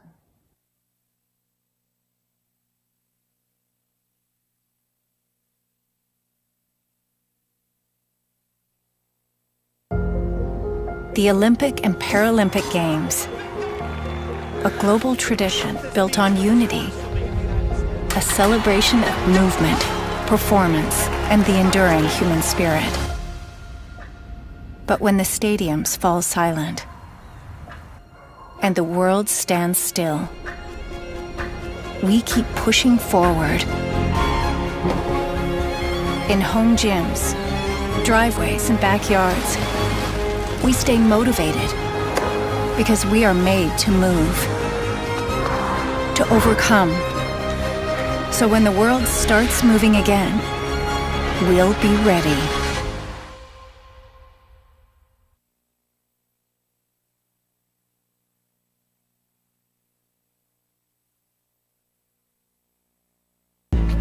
Hey, how's it going? It's me, Austin Cleva, part of the long track national team, and got a pretty hard day today, just some race warm-up. Getting ready for races tomorrow, and I'll take you through my warm-up.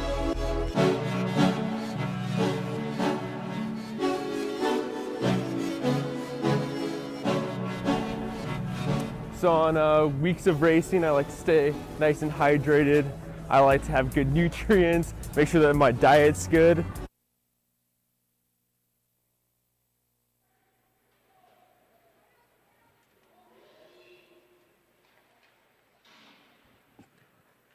So we're getting underway here with the lone men's 3,000 meter featuring William Silk out of Montana. His father, Dave Silk, a former Olympian. William from Butte. Butte has an outdoor natural ice 400 meter oval that is actually a higher elevation than Salt Lake City or Calgary. He'll open with a 22.4. William, the only junior C man this weekend.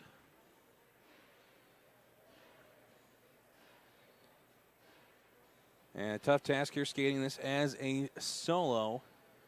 Ranking in the Samolog after day 1, William was 15th overall. Had a personal best in the 500 with a 44.51. His split here, a 36.4. Also had a personal best in the 1500 with a 214.12. Some solid racing this weekend from the youngster out of Butte, Montana. After we conclude the 3,000 meters, we'll have a resurface break before we start the junior AB men's 5,000 meters. No personal best time on record for Silk, but at his current pace could be somewhere in between 4:45 and 4:55. His split there, 37 seconds.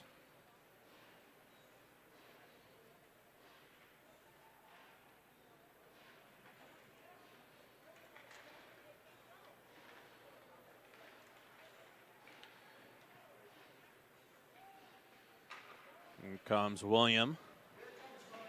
He's got 4 laps to go.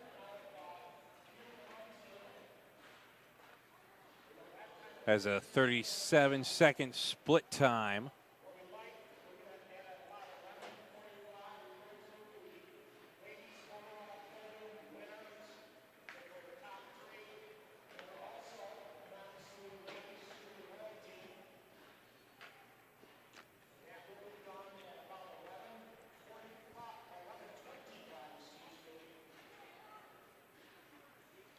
Williams been skating a level pace so far. Would put him at a 4:42 pace if he can hold on. 37.1, so still holding at the 37s. Good pace here out of the youngster.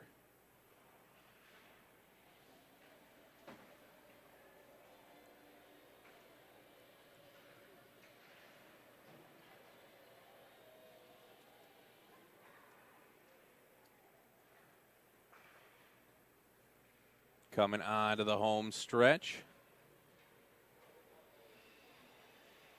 And still looking comfortable, not laboring any. He's got 2 laps to go. They split 37.1, so he's going to look to get under 4:45. See what his last 2 laps bring here, but holding at a solid pace here.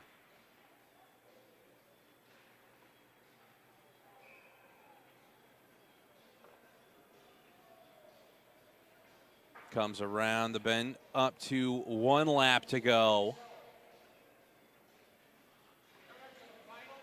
Still looking comfortable here, no hands on knees. His split, a 37.3, still looking very nice here for Silk.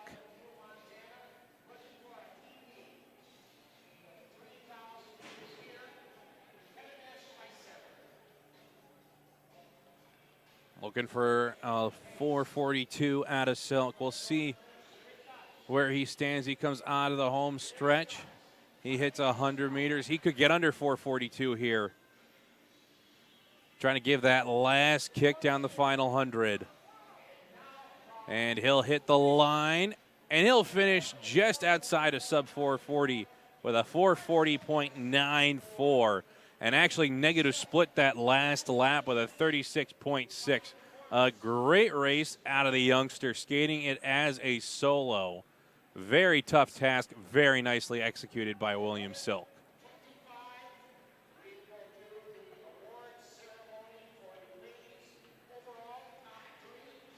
Coming up next, we have the men's 5,000 meters.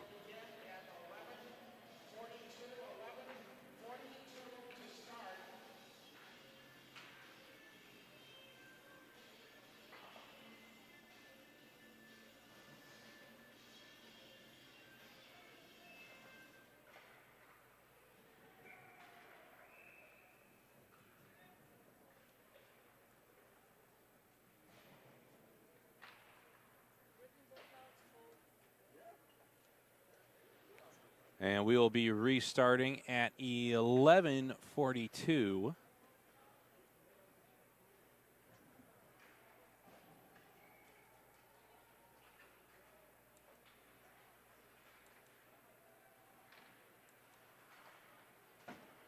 So we'll be back in a little bit to bring you the junior men's 5,000 meters as somebody looks to try to spoil a perfect weekend for Jordan Stolz as he's won all 3 events so far for the men. Greta Myers sweeping the ladies. having a very nice weekend here at the Pettit National Ice Center.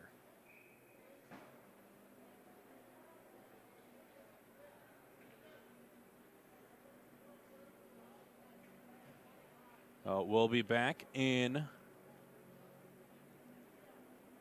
little under a half hour here. We'll see you shortly.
So we're out here in Boulder, Colorado right now for the Long Track Cycling Camp.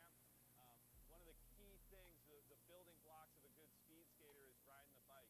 You get on the bike because it's a really easy way for us to build the engine that powers us on the ice. So we can really work our aerobic and anaerobic systems on a bike in kind of a way we don't build up a ton of lactate that we will if we're skating on the ice. So cycling is really a critical component for what we're doing and what we're trying to accomplish moving forward.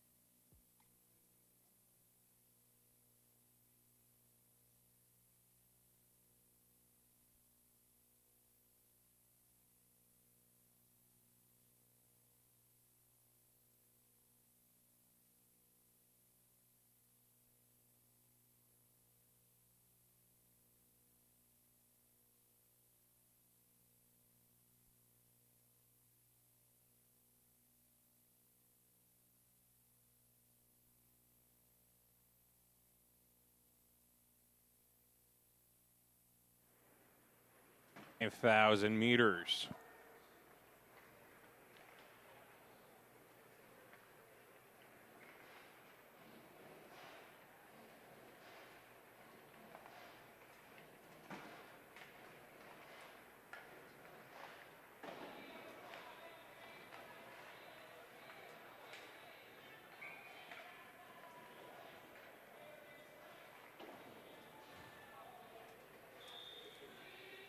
It looks like folks are having a little bit of an issue here with some of the streaming data. Can you hear us and let us know if you're getting pictures? Coming up in this first pair for the men's 5,000 meters, we have Cooper McLeod out of Washington. His personal best is a 7:10.76. Starting on the outer is Keith Keovan out of Illinois. Cooper McLeod high up in the standings for the junior men. He'll open with a 21.1. Keovan with a 22 flat.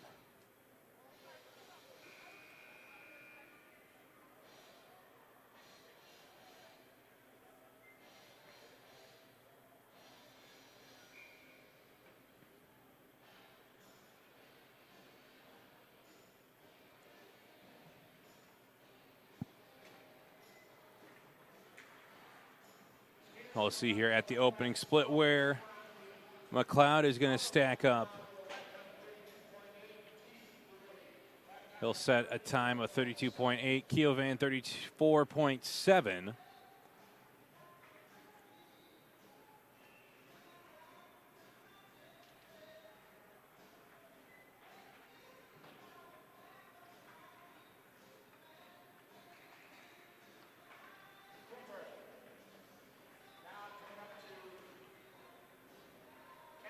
.34 seconds flat. Keovan with a 37.1.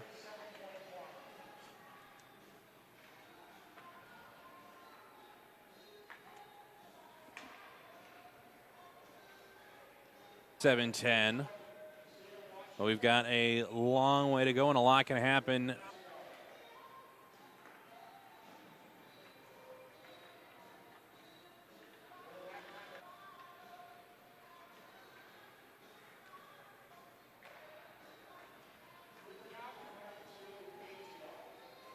Got 8 laps to go. All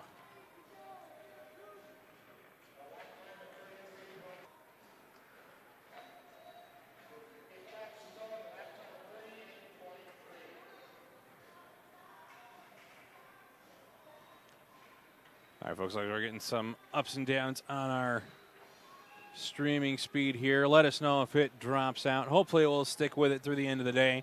We got 7 laps to go for McLeod. His split will be a 33.6. So negative splitting his 34-second lap. Setting up on a nice pace here. McLeod in comfortable position. Was ranked 2nd overall coming into today.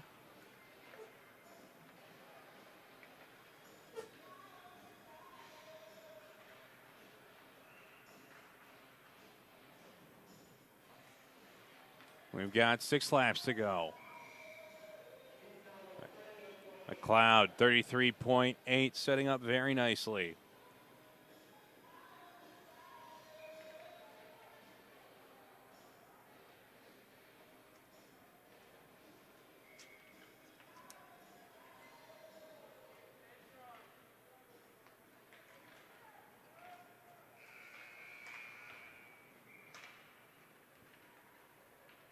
Here comes McLeod on the outer. He'll split with a 33.8. Cooper playing as an avid basketball player for his high school team this year. Keith's grandfather is a speed skating coach in Japan. His mom is a long track referee and also president of the Glen Ellen Speed Skating Club.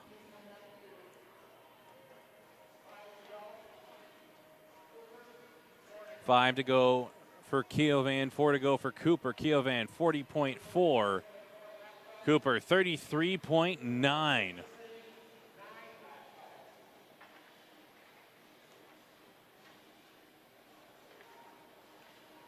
If Cooper can hold this pace, he'll be under 7:10.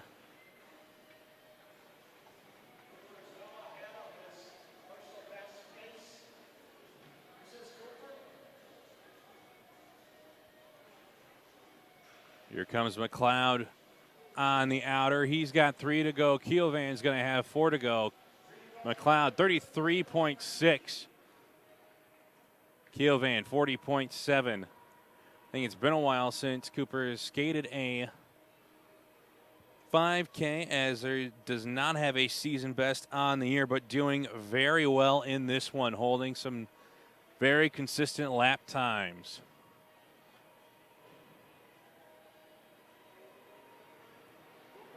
He's got 2 laps to go as he's here on the inner.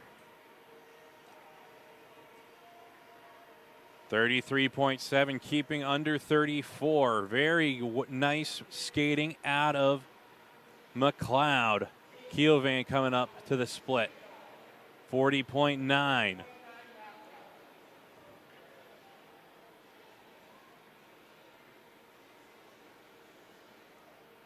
McLeod, Stoles, and Tobon, top 3 through 3 events in the Samolog. McLeod trying to set himself up to stay in the top 3. He's coming up to the bell lap. He's got 1 to go. Post a 34.8, could be sub 7.9. If he can hold that in the last lap, see if he might be able to take anything else off of it.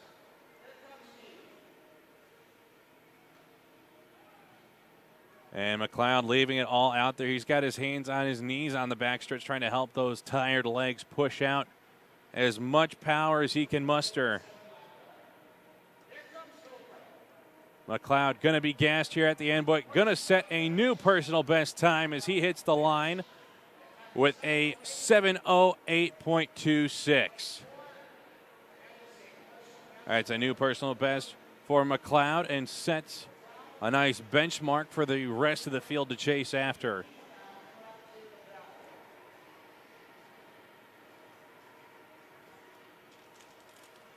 Keelvan coming up to 1 lap to go.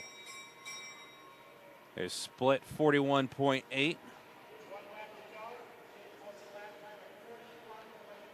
And this could be Keith's first ever 5K. So I believe this will be a personal best time.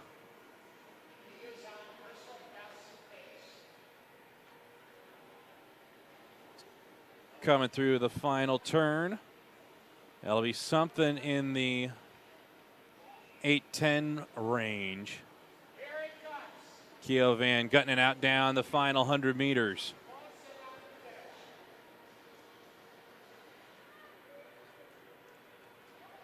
And he'll cross the line with a time of 8:14.45.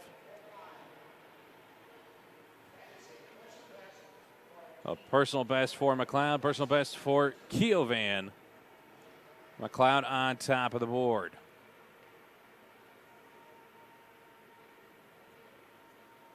Up next in pair number 2, starting on the inner from Minnesota, is Kyle Blood.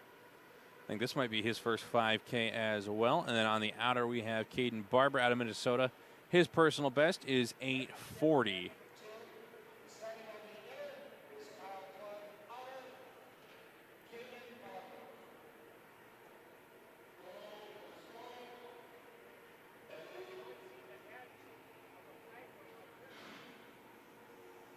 And this will determine the final standing in the all-around Samolog.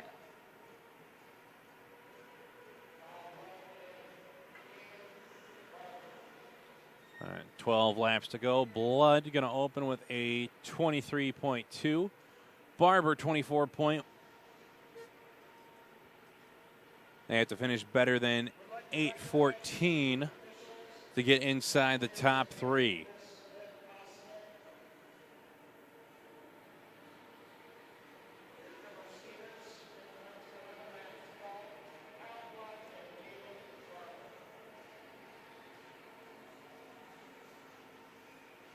Here comes Blood, his split 38.0. Barber 38.6. Just like to give a quick special thanks to everyone who contributed to the 2020-2021 Oval Fund. Without your generosity, this season and this championships would not have been possible. It was amazing to see so many members of the speed skating community come together to support long track speed skating in Milwaukee at the Pettit National Ice Center, raising the funds so that they could put the ice in for this season. Blood split 38.8, Barber 40 flat.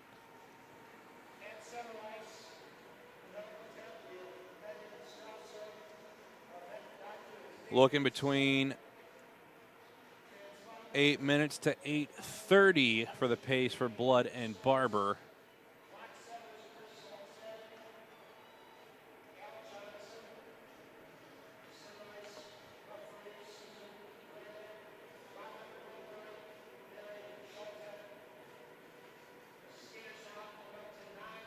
Nine to go for Blood. His split a 39.6.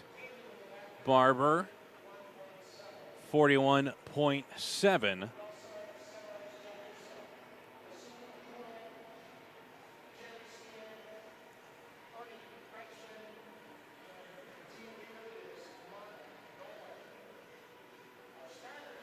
Blood PR'd in the 500, finished 15th in the 500.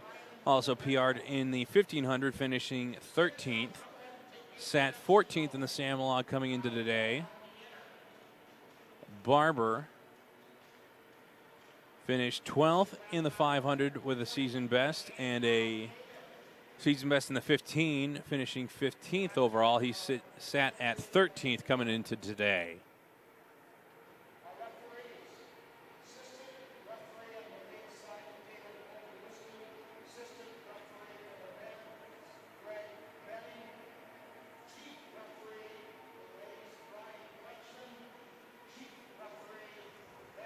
Coming up on 7 laps to go.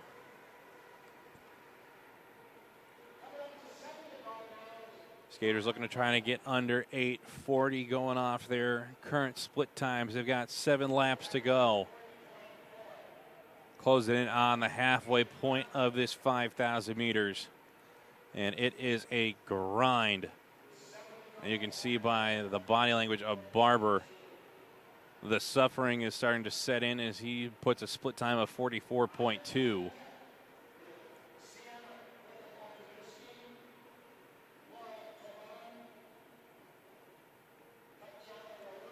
Coming up on 6 laps to go. This is Blood on the inner.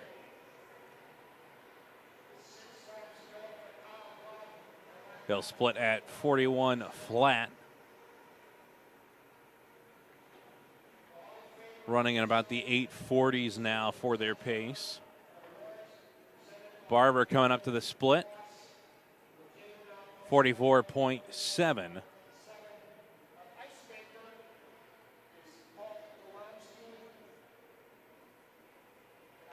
So hanging around in the mid 8:40s for their pace now.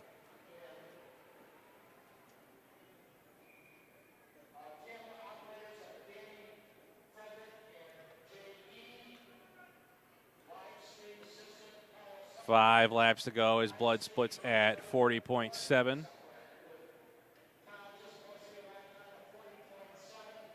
Here comes Barber. And he's got one arm down, trying to put a little extra push into those legs. At 5 laps to go, he splits at 45.2. Still has a long way to go.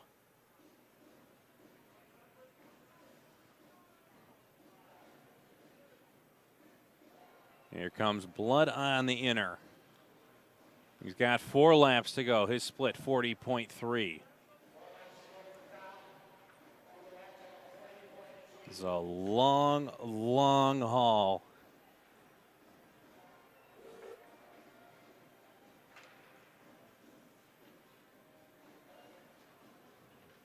Barber coming up to the line.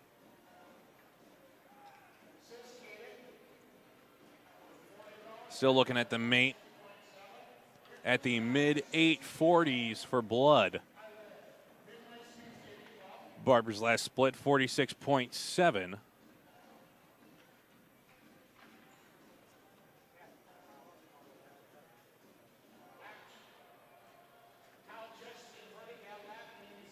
Blood negative splitting now as he goes 39.7.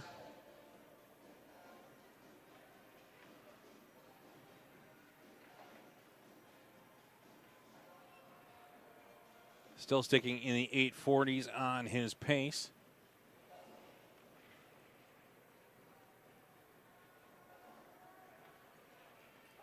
This is Barber coming to the line. He'll split at 48.7. I think he'll be off his personal best pace of 840. Blood here with a 40.1 with 2 to go. I'll see if he picks it up a little bit now, as you can see his pair partner on the backstretch.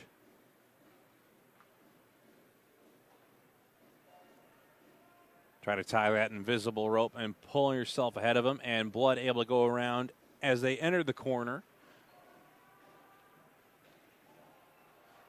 This is Blood leading the way on the outer.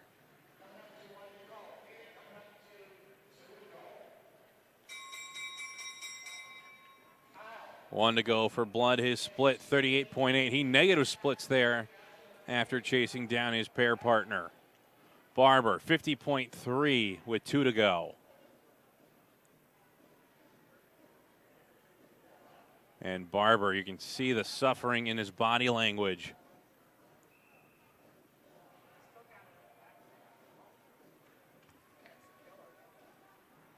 Here comes Blood trying to crank up the last bit of energy.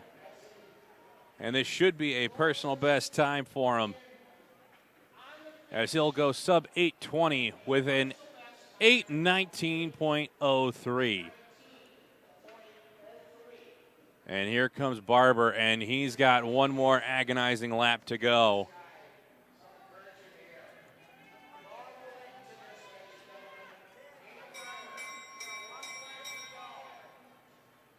He'll split with a 51.6. Barber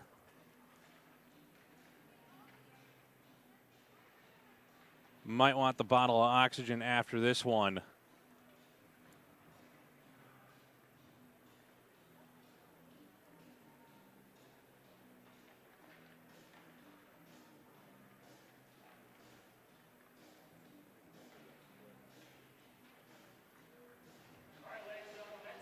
Here comes Barber onto the home stretch, trying to get down this last 100.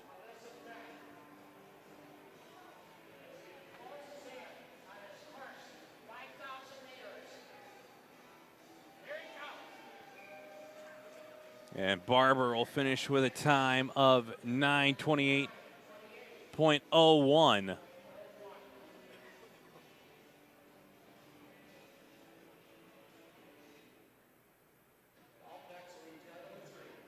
Up next is pair number 3, featuring from Minnesota on the inner, Axel Leopold. His personal best is a 740.18.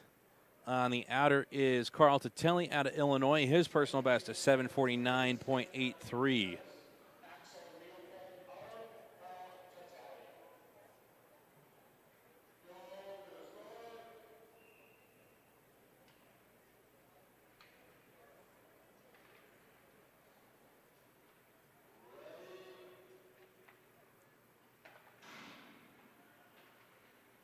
And pair number 3 out of 7 is away.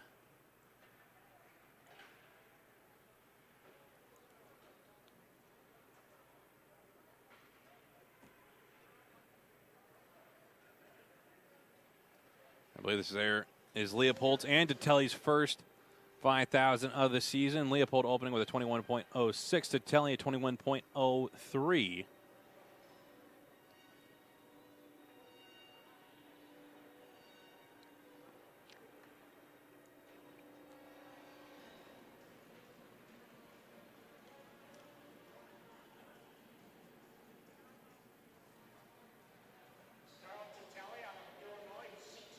Leopold, a recent sport conversion from hockey.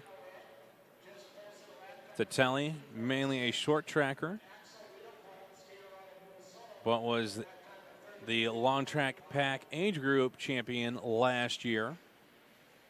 Tatelli split 32.6, Leopold 33.5.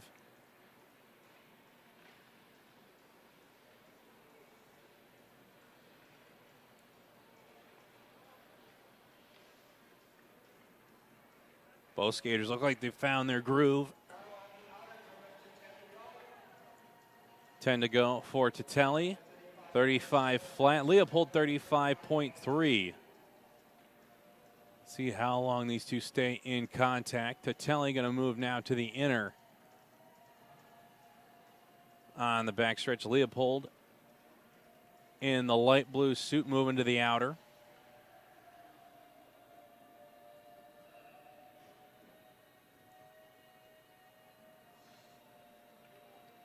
Tatelli starting to put a little bit into his advantage.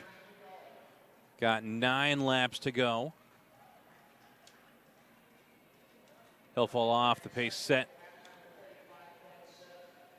by McLeod. His lap time 35.6. Leopold 37.1.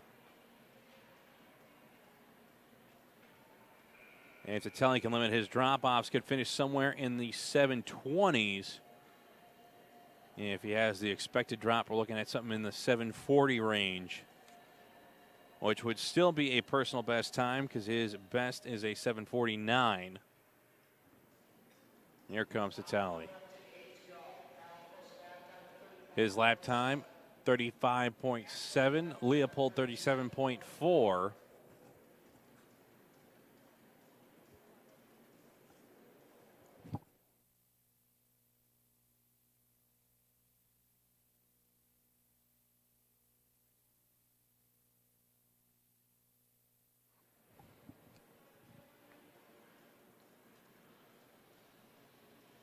Here comes Tatelli.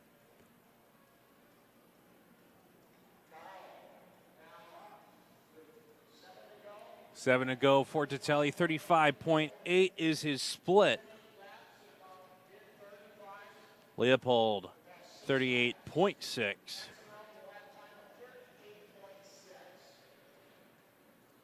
Tatelli still looks comfortable, able to skate with both hands up on his back.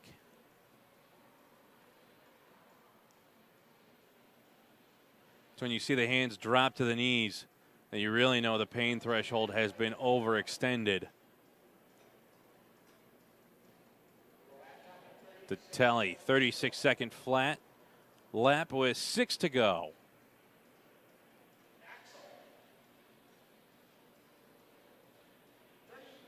Axel split, 39.6.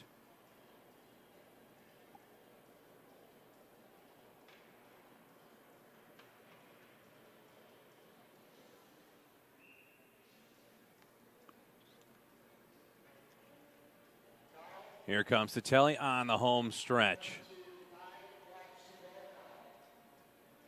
He's got 5 to go, 36.2.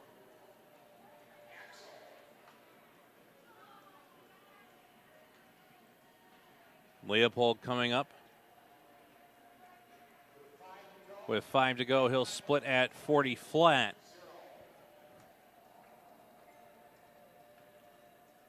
And my calculator's saying we're at a 740 pace for Tatelli. We'll see where he finishes up here.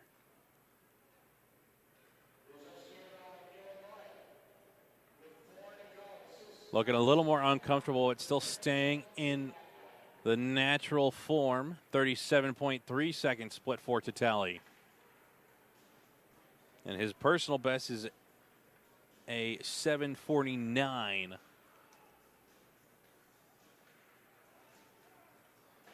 And Tatelli still looking like a 740.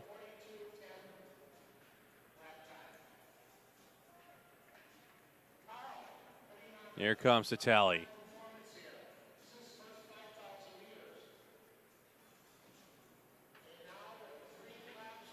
Tatelli, 37 flat split.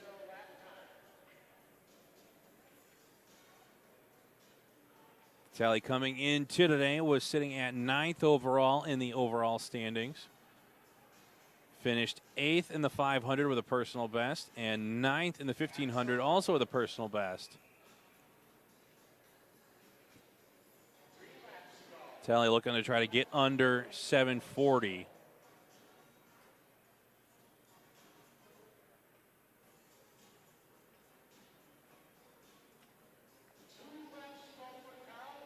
The Tally split 37.4 with 2 laps to go.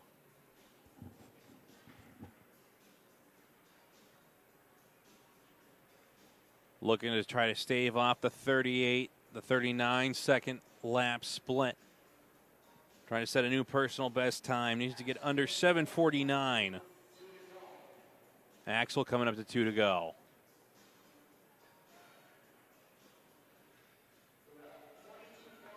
And now you can kind of see the suffering in Tatelli. He's got one arm on his left leg. Trying to give it everything he's got here. He stays out of the 38s with a 37.8. But now the grimace and the pain leaks through the poker face of Carl Tatelli. Trying to get under that 740 barrier.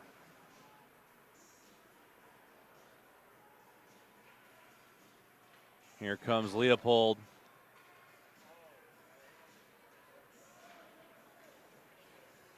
And here's Tatelli now coming up to the finish.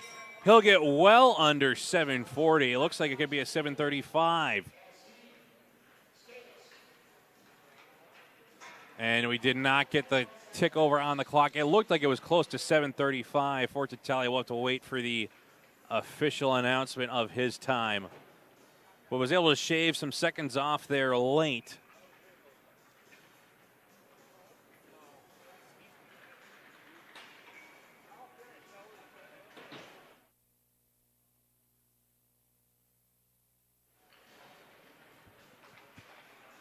Here's Leopold at the finish. And he'll post a time of 8:08.46. We'll have to wait for the official announcement on Tatelli's time, but I think he's somewhere in the 735s, which would be a personal best of almost 15 seconds.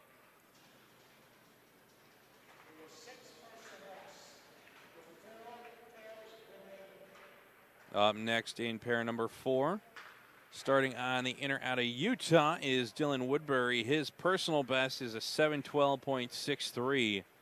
On the outer is Tommy Fitzgerald out of Connecticut. His season best is a 715.61.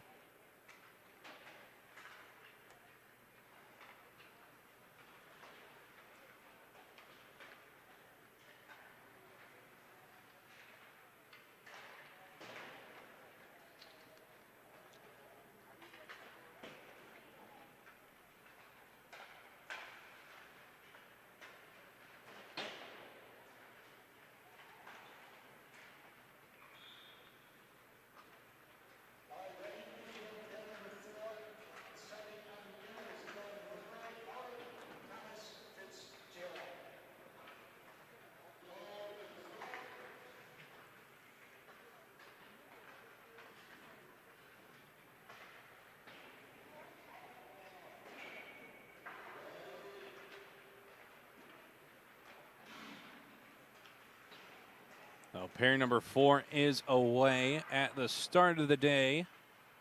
Woodbury was sitting in 4th overall in the standings. Placed 5th in the 500 with a personal best and 4th in the 15 with a personal best.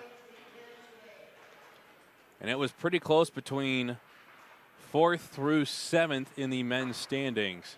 Woodbury opening with a 20.9, Fitzgerald 20.4.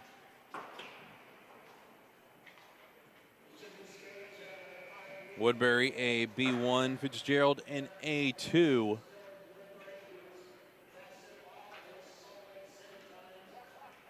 Fitzgerald moving out to Milwaukee this year from Connecticut to train at the Pettit National Ice Center. He'll split at a 32.3, Woodbury at a 33 flat.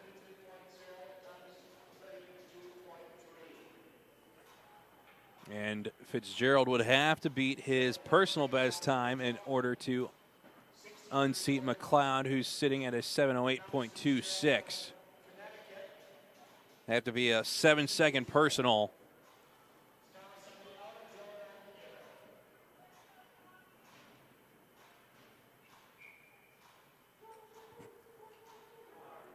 Ten laps to go. The split for Woodbury, 33.7. Fitzgerald, 33.8.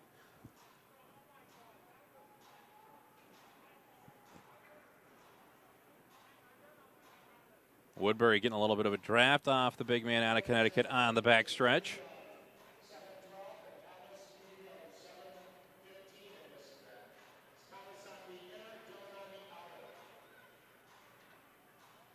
Fitzgerald on the inner, Woodbury on the outer. Here they come up to the split time.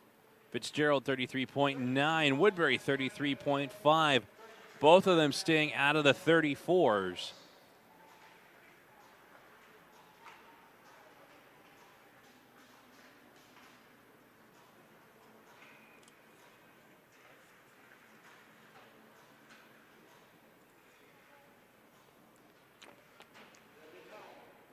This pair pretty evenly matched as they come out of the home stretch almost side by side. Fitzgerald leading on the outer. Split time 33.9 for him. Woodbury negative splits at a 33.4. Both of them holding good paces here. Woodbury back into the lead on the backstretch. Does not provide nearly as big of a draft as Fitzgerald does.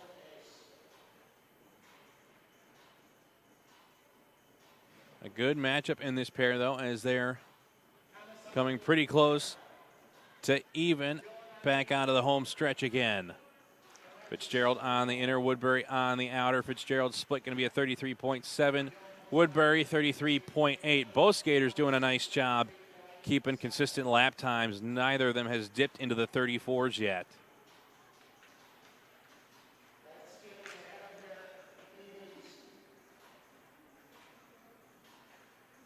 Neither's gone under 7:10 before. It's a nice benchmark to get here at the Pettit this weekend. And now it looks like Woodbury's going to jump into the lead here over Fitzgerald. They'll have 6 laps to go. Woodbury 33.3, nice negative split. Fitzgerald drops into 34s with a 34.2. Still holding good lap times. If Fitzgerald can hold on here, he could still get under 7:10.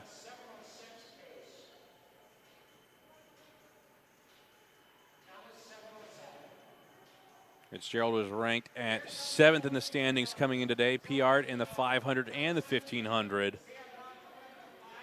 Woodbury looking comfortable in his tempo on the outer. He'll split it at 33.2.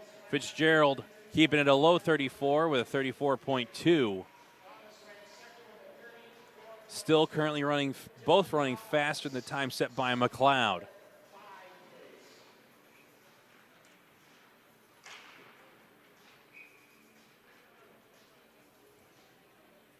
Coming onto the home stretch, Woodbury starting to put some ground between himself and the field.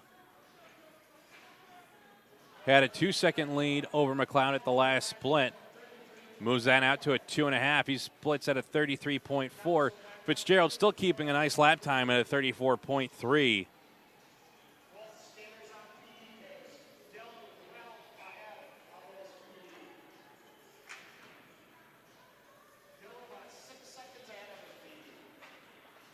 Woodbury trying to go under 7:08.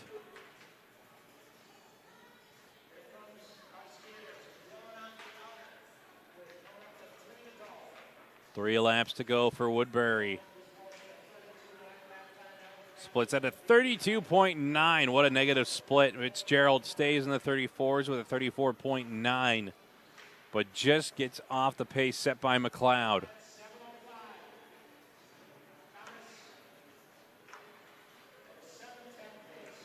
I have 3 pairs remaining after this one concludes. Woodbury looking strong here.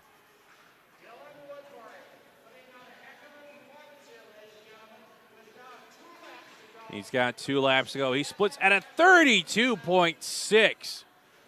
Woodbury trying to go sub 7 maybe. Fitzgerald, 34.9. Should still be a personal for Fitzgerald if he can hold on to these 34s.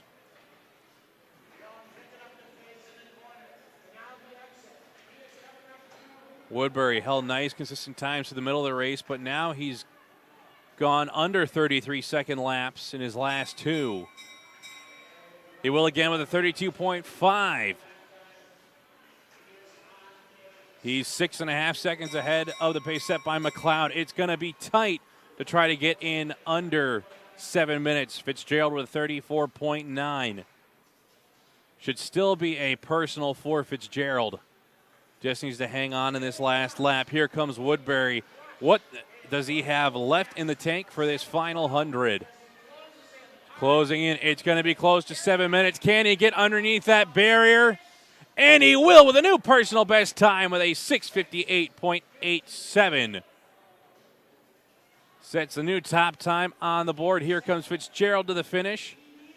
And he'll finish with a new personal best time of 7:10.74. That moves him into third, and it is also a new personal best time.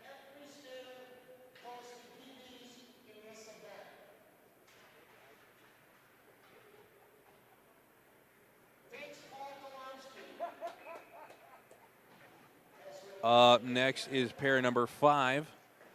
Starting on the inner out of Illinois is Jersey Hitler. His personal best and season best are a 7:31.87. Starting on the outer out of Wisconsin is Robert Crawford. His season best a 7:33.47. Both skaters A1s here. They've got 1 year of junior eligibility left.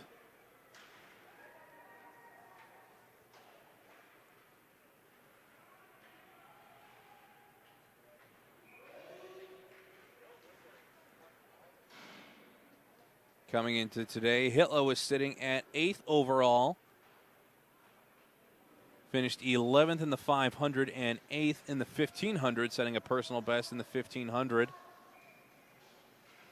Crawford coming to today was 11th overall. Finished 13th in the 500 and 10th in the 15. Hitler opening with a 20.9. Crawford with a 21.8.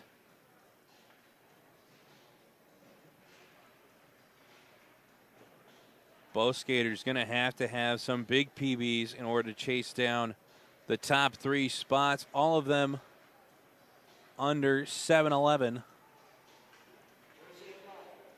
We're looking at needing 23-second personals.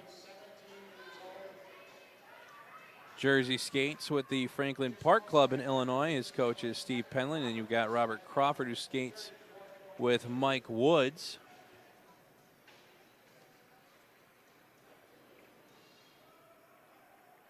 Hitler splitting at 32.7. Crawford 34.2. Hitler currently ahead of the pace set by Woodbury.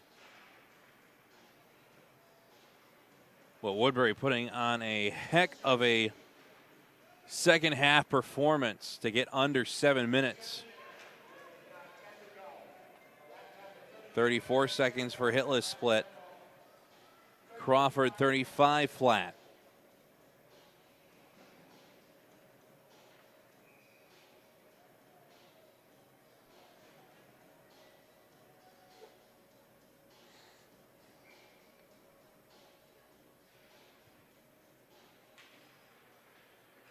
Hitler coming out of the corner here on the outer.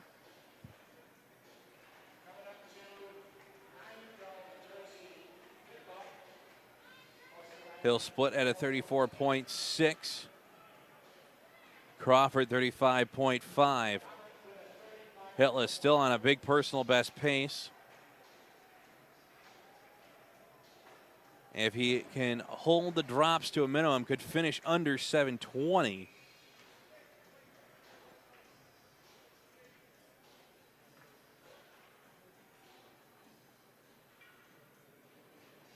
And Hitler looking comfortable here as we get in to the latter stages with 8 laps to go.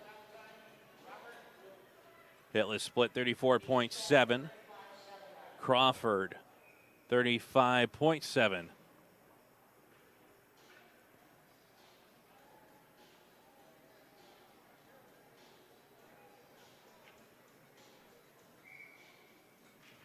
Could be looking for a sub 7:30 time out of Hitler if he can keep the split times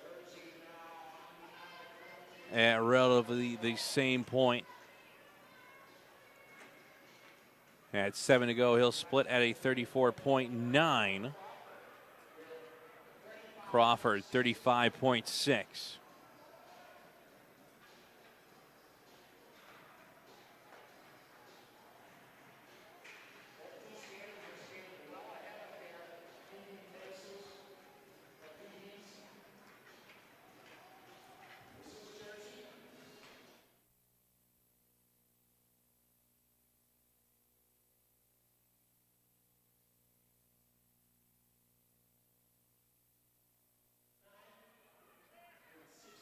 Hitler splitting now at 6 laps to go with a 34.9. Crawford with a 35.9.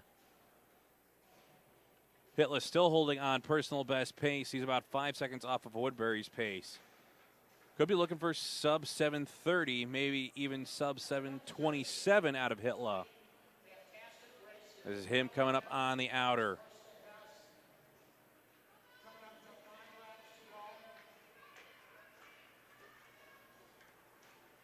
Hitler just dips into the 35s with a 35.1. Was holding at the high 34. Still good lap time. Crawford, 36.3.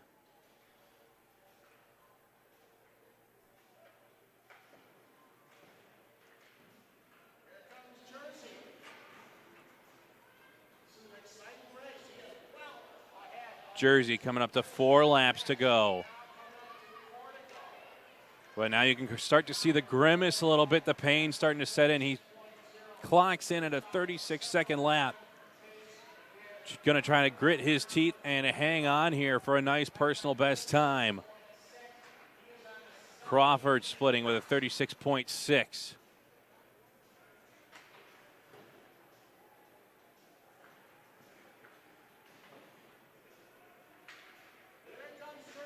Here comes Hitler.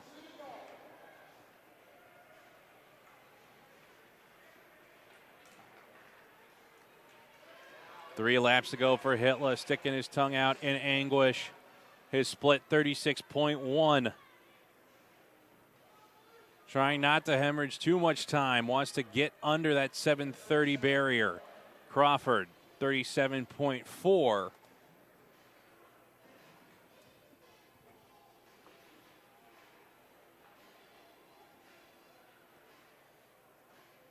Here comes Jersey, up to 2 laps to go.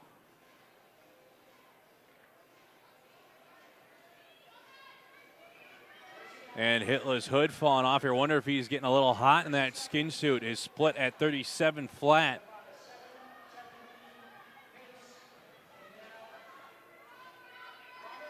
Two laps to go for Crawford. 38 seconds flat.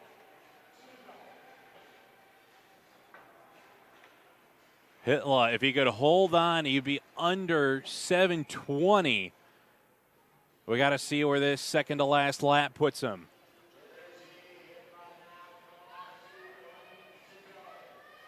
Six. He's going to have a big negative split to get under 7:20. Believe he can still get under 7:30. Trying to squeeze every last ounce of juice out of those legs. Here comes Jersey onto the home stretch. It's an anguishing final 100 meters. Can he get under 25? It's going to be close. Hitler to the line. And Hitler will finish with a nice personal best time of 7:26.1. Crawford coming to the finish now. He'll get under 7:40 with a 7:38.26.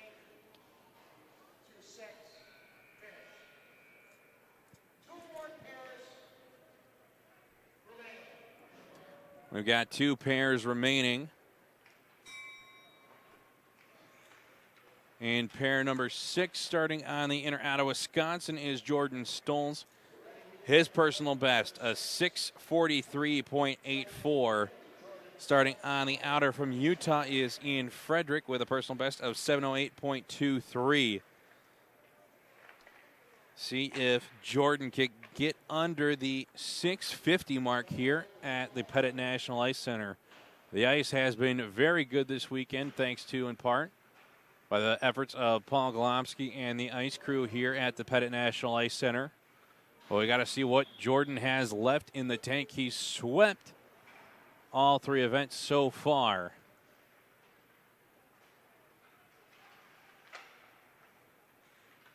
You got to wonder, how much does he have left after his great performances in the 500, 1500, and the 1000? Still sitting on top of the Samalong standings coming into today. In Frederick, outside the top 5, sitting at 6 coming into today. Looking to try to get inside the top 5 to be named to the Junior World Team. Not sure where they stand after the 1000 today.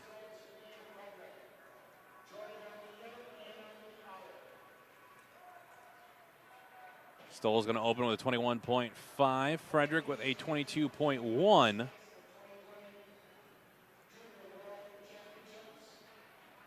I'd like to say a quick thank you to Ian's dad, Danny, for helping us out here this weekend as one of our camera operators. I'd also like to thank Piper Edie's dad, Jay, for helping out as well. Coming up to 11 laps to go. Stolz with a 31.9. Frederick with a 32.4. These could be a quick pair of 5Ks. Also like to thank U.S. Speed Skating and the Pettit National Ice Center for thinking of us and having us out to bring you all this weekend's action. Sure, it's a lot warmer where you all are watching, but that is the benefit of the home couch advantage with SpeediCast. Coming up to 10 laps to go. Stolz, 32.5. Running at the fastest pace so far. Frederick now with a 32.5 as well.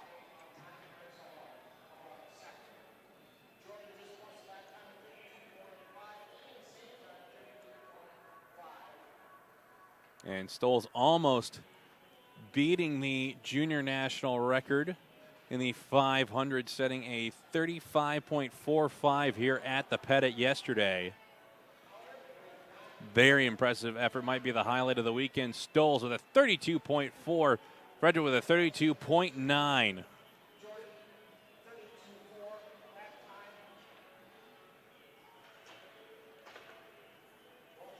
Stolz looking to try to put the all-around title out of reach for Jonathan Tobon. He'll be coming up in the next pair. Stolz having a very nice weekend here in Milwaukee.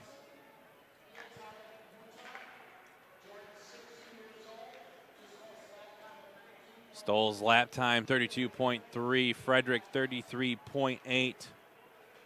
Looking at under 7 minutes right now for this pairing.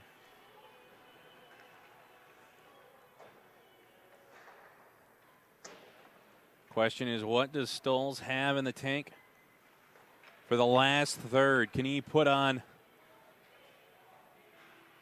another great performance and sweep the podium like Greta Myers did in the ladies division? Stolz 32.6, 5 seconds ahead of the pace of Woodbury. Frederick 34.3, about 0.3 ahead of Woodbury's pace. Woodbury had very solid back half to his 5K.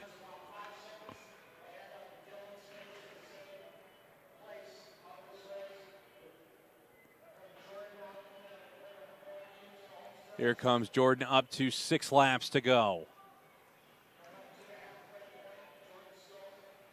He'll split it at 32.7. I don't think we've seen a 33 out of Stolz yet on a very nice pace. Question is, can he crank this down any lower in the back half? Frederick with a 34.9.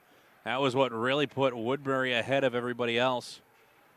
And McLeod was the back half of their races were very impressive.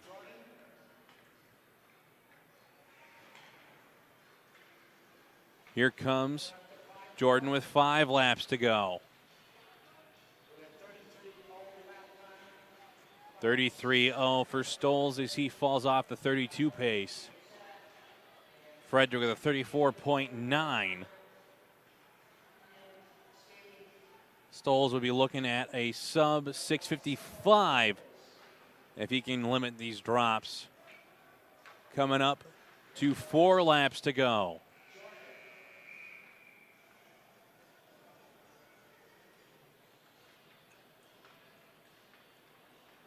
Stoles 33.1. Currently paced at 6 seconds faster than Woodbury's time.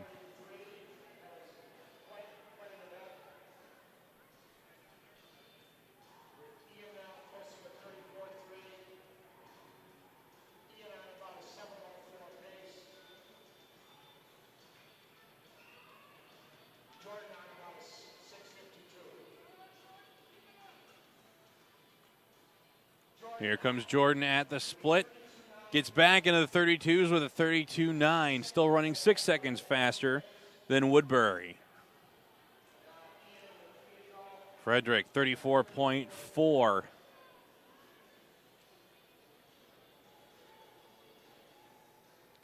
Frederick could set a new personal under 7:05. Here comes Stoles to see where he's at with 2 laps to go.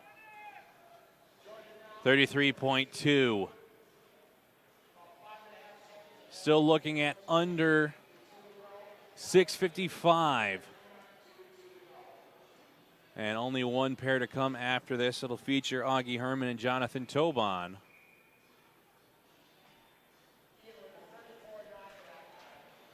Coming up to 1 lap to go for Stoles. Trying to let it all hang out here.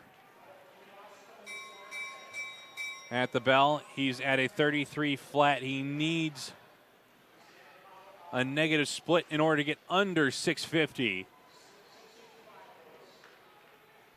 More likely going to be at a 655, maybe a 653 in split. 35-second lap time. Here comes Stoles.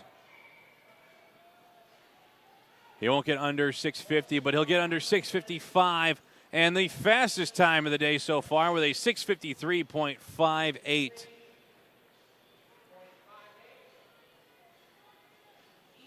Here comes Fredericks.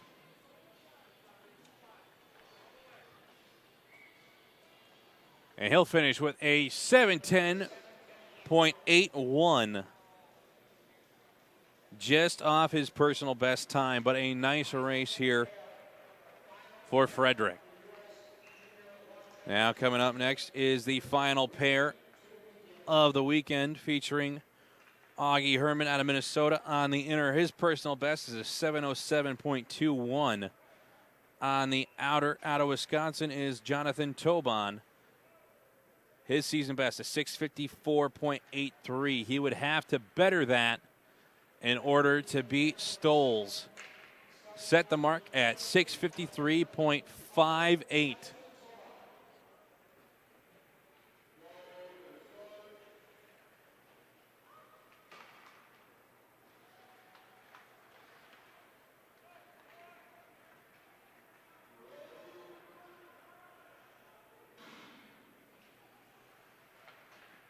Our last race of the day is underway.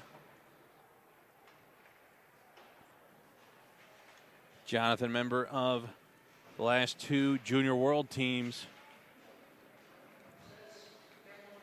Herman looking to qualify for his first opening split. Herman at 19.95. Tobon 20.25.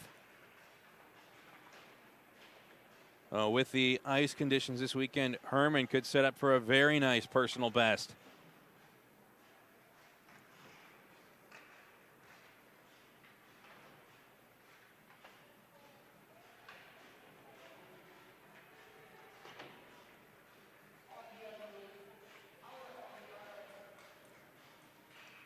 Herman, his first split, 31.3.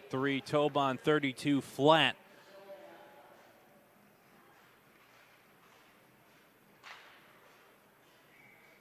Tobon will get a little bit of a draft off of Herman on the backstretch as they switch back over. Herman heading to the inner, Tobon to the outer. We'll see if their strategies differ a little bit here. Herman seems to be pushing it a little harder early. Tobon, a little bit more of a distance guy, might be able to close a little better. Herman trying to bake some time in the early game. His split now at 32.6. Tobon at 32.3.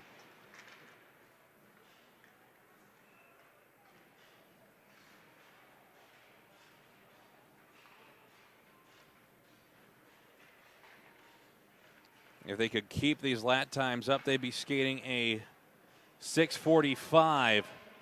And now Tobon's going to jump into the lead. Coming up to 9 laps to go. Tobon split 32 flat. Herman 33.5. Coming into today, Tobon was sitting at 3rd overall in the Samolog. Herman was sitting at 5th. So Herman trying to defend his 5th place spot, the final spot on this year's Junior World team. Sadly, Junior World's canceled this year due to all the issues with COVID, but still a nice goal to get after, to get on this Junior World team and perform well at this U.S. Junior Championships. Tobon 32.5, Herman 34 flat.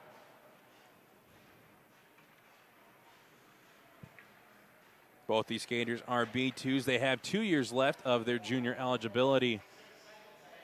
Tobon's been a Junior World Team member twice already. Herman looking to try to make his first Junior World Team.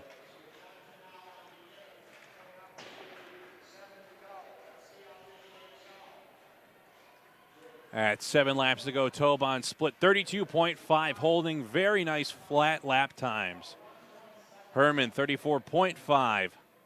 Still on a personal best pace, but is now almost over 2.5 seconds behind the pace of Stoles.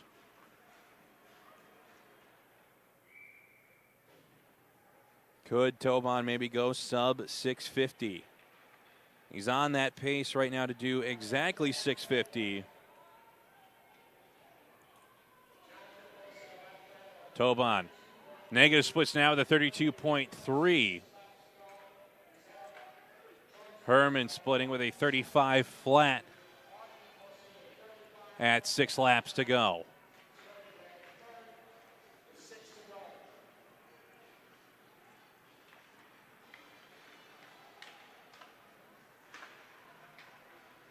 Here comes Tobon, up to 5 laps to go, looking very comfortable. And a negative split again with a 32.1.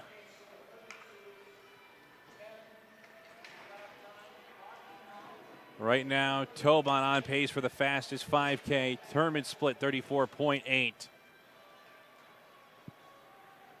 Tobon's never gone below 650 before. His personal best is a 650.19. Looking to possibly do it here on his home ice. He's got 4 minutes to go. 4 laps to go. 32.5. He's right at the cusp of a 649.99. Herman split 34.6. Tobon trying to hold on to these 32.5 second laps. Trying to beat his personal of 650.19. 3 laps to go. Tobon trying to break the sweep of Stoles on the weekend. Another 32.5. That puts him on a 6:49 pace. Here comes Herman up to 3 laps to go. He'll split at 34.9. That should put Herman under 7:05 if he can hang on to the end. Coming up to 2 laps to go for Tobon.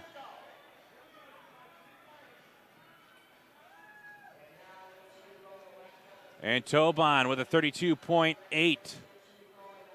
Still holding under a 33. That will keep him on a sub 650 pace.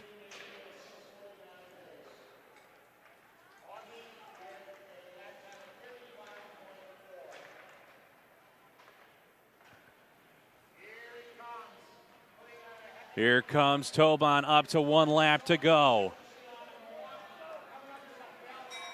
Trying to win the 5K and set a new PR on his home ice. 32.8 by Tobon. If he can hold a 33 here, he will go under 650. It'll be a new personal best on home ice for Jonathan Tobon. Here comes Herman. His split, 34.8. Here comes Tobon onto the final 100, and he looks like he's strong coming down the final 100. Tobon coming to the line, chasing sub 650, and he will with a new personal best time of 649.68. As Tobon spoils the perfect weekend for Jordan Stolz as he claims the 5,000 meters. Now here comes Herman. He'll be just outside his personal best time, finishing with a 7:09.46. A nice race for Herman. And a new season best.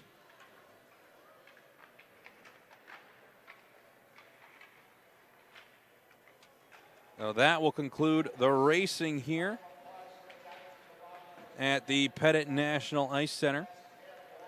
It's been a great 2 days of racing for these juniors.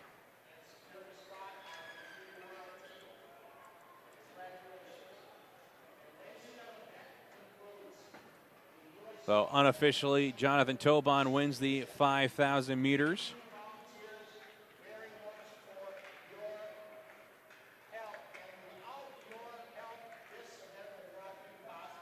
Jordan Stolz finishing in second.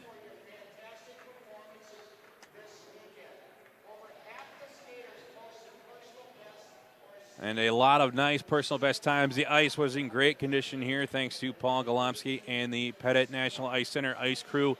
Thank you to all the staff and volunteers and officials for making this event happen. I know it has been a bit of a strange event go on in order to crown the U.S. Junior National Champions.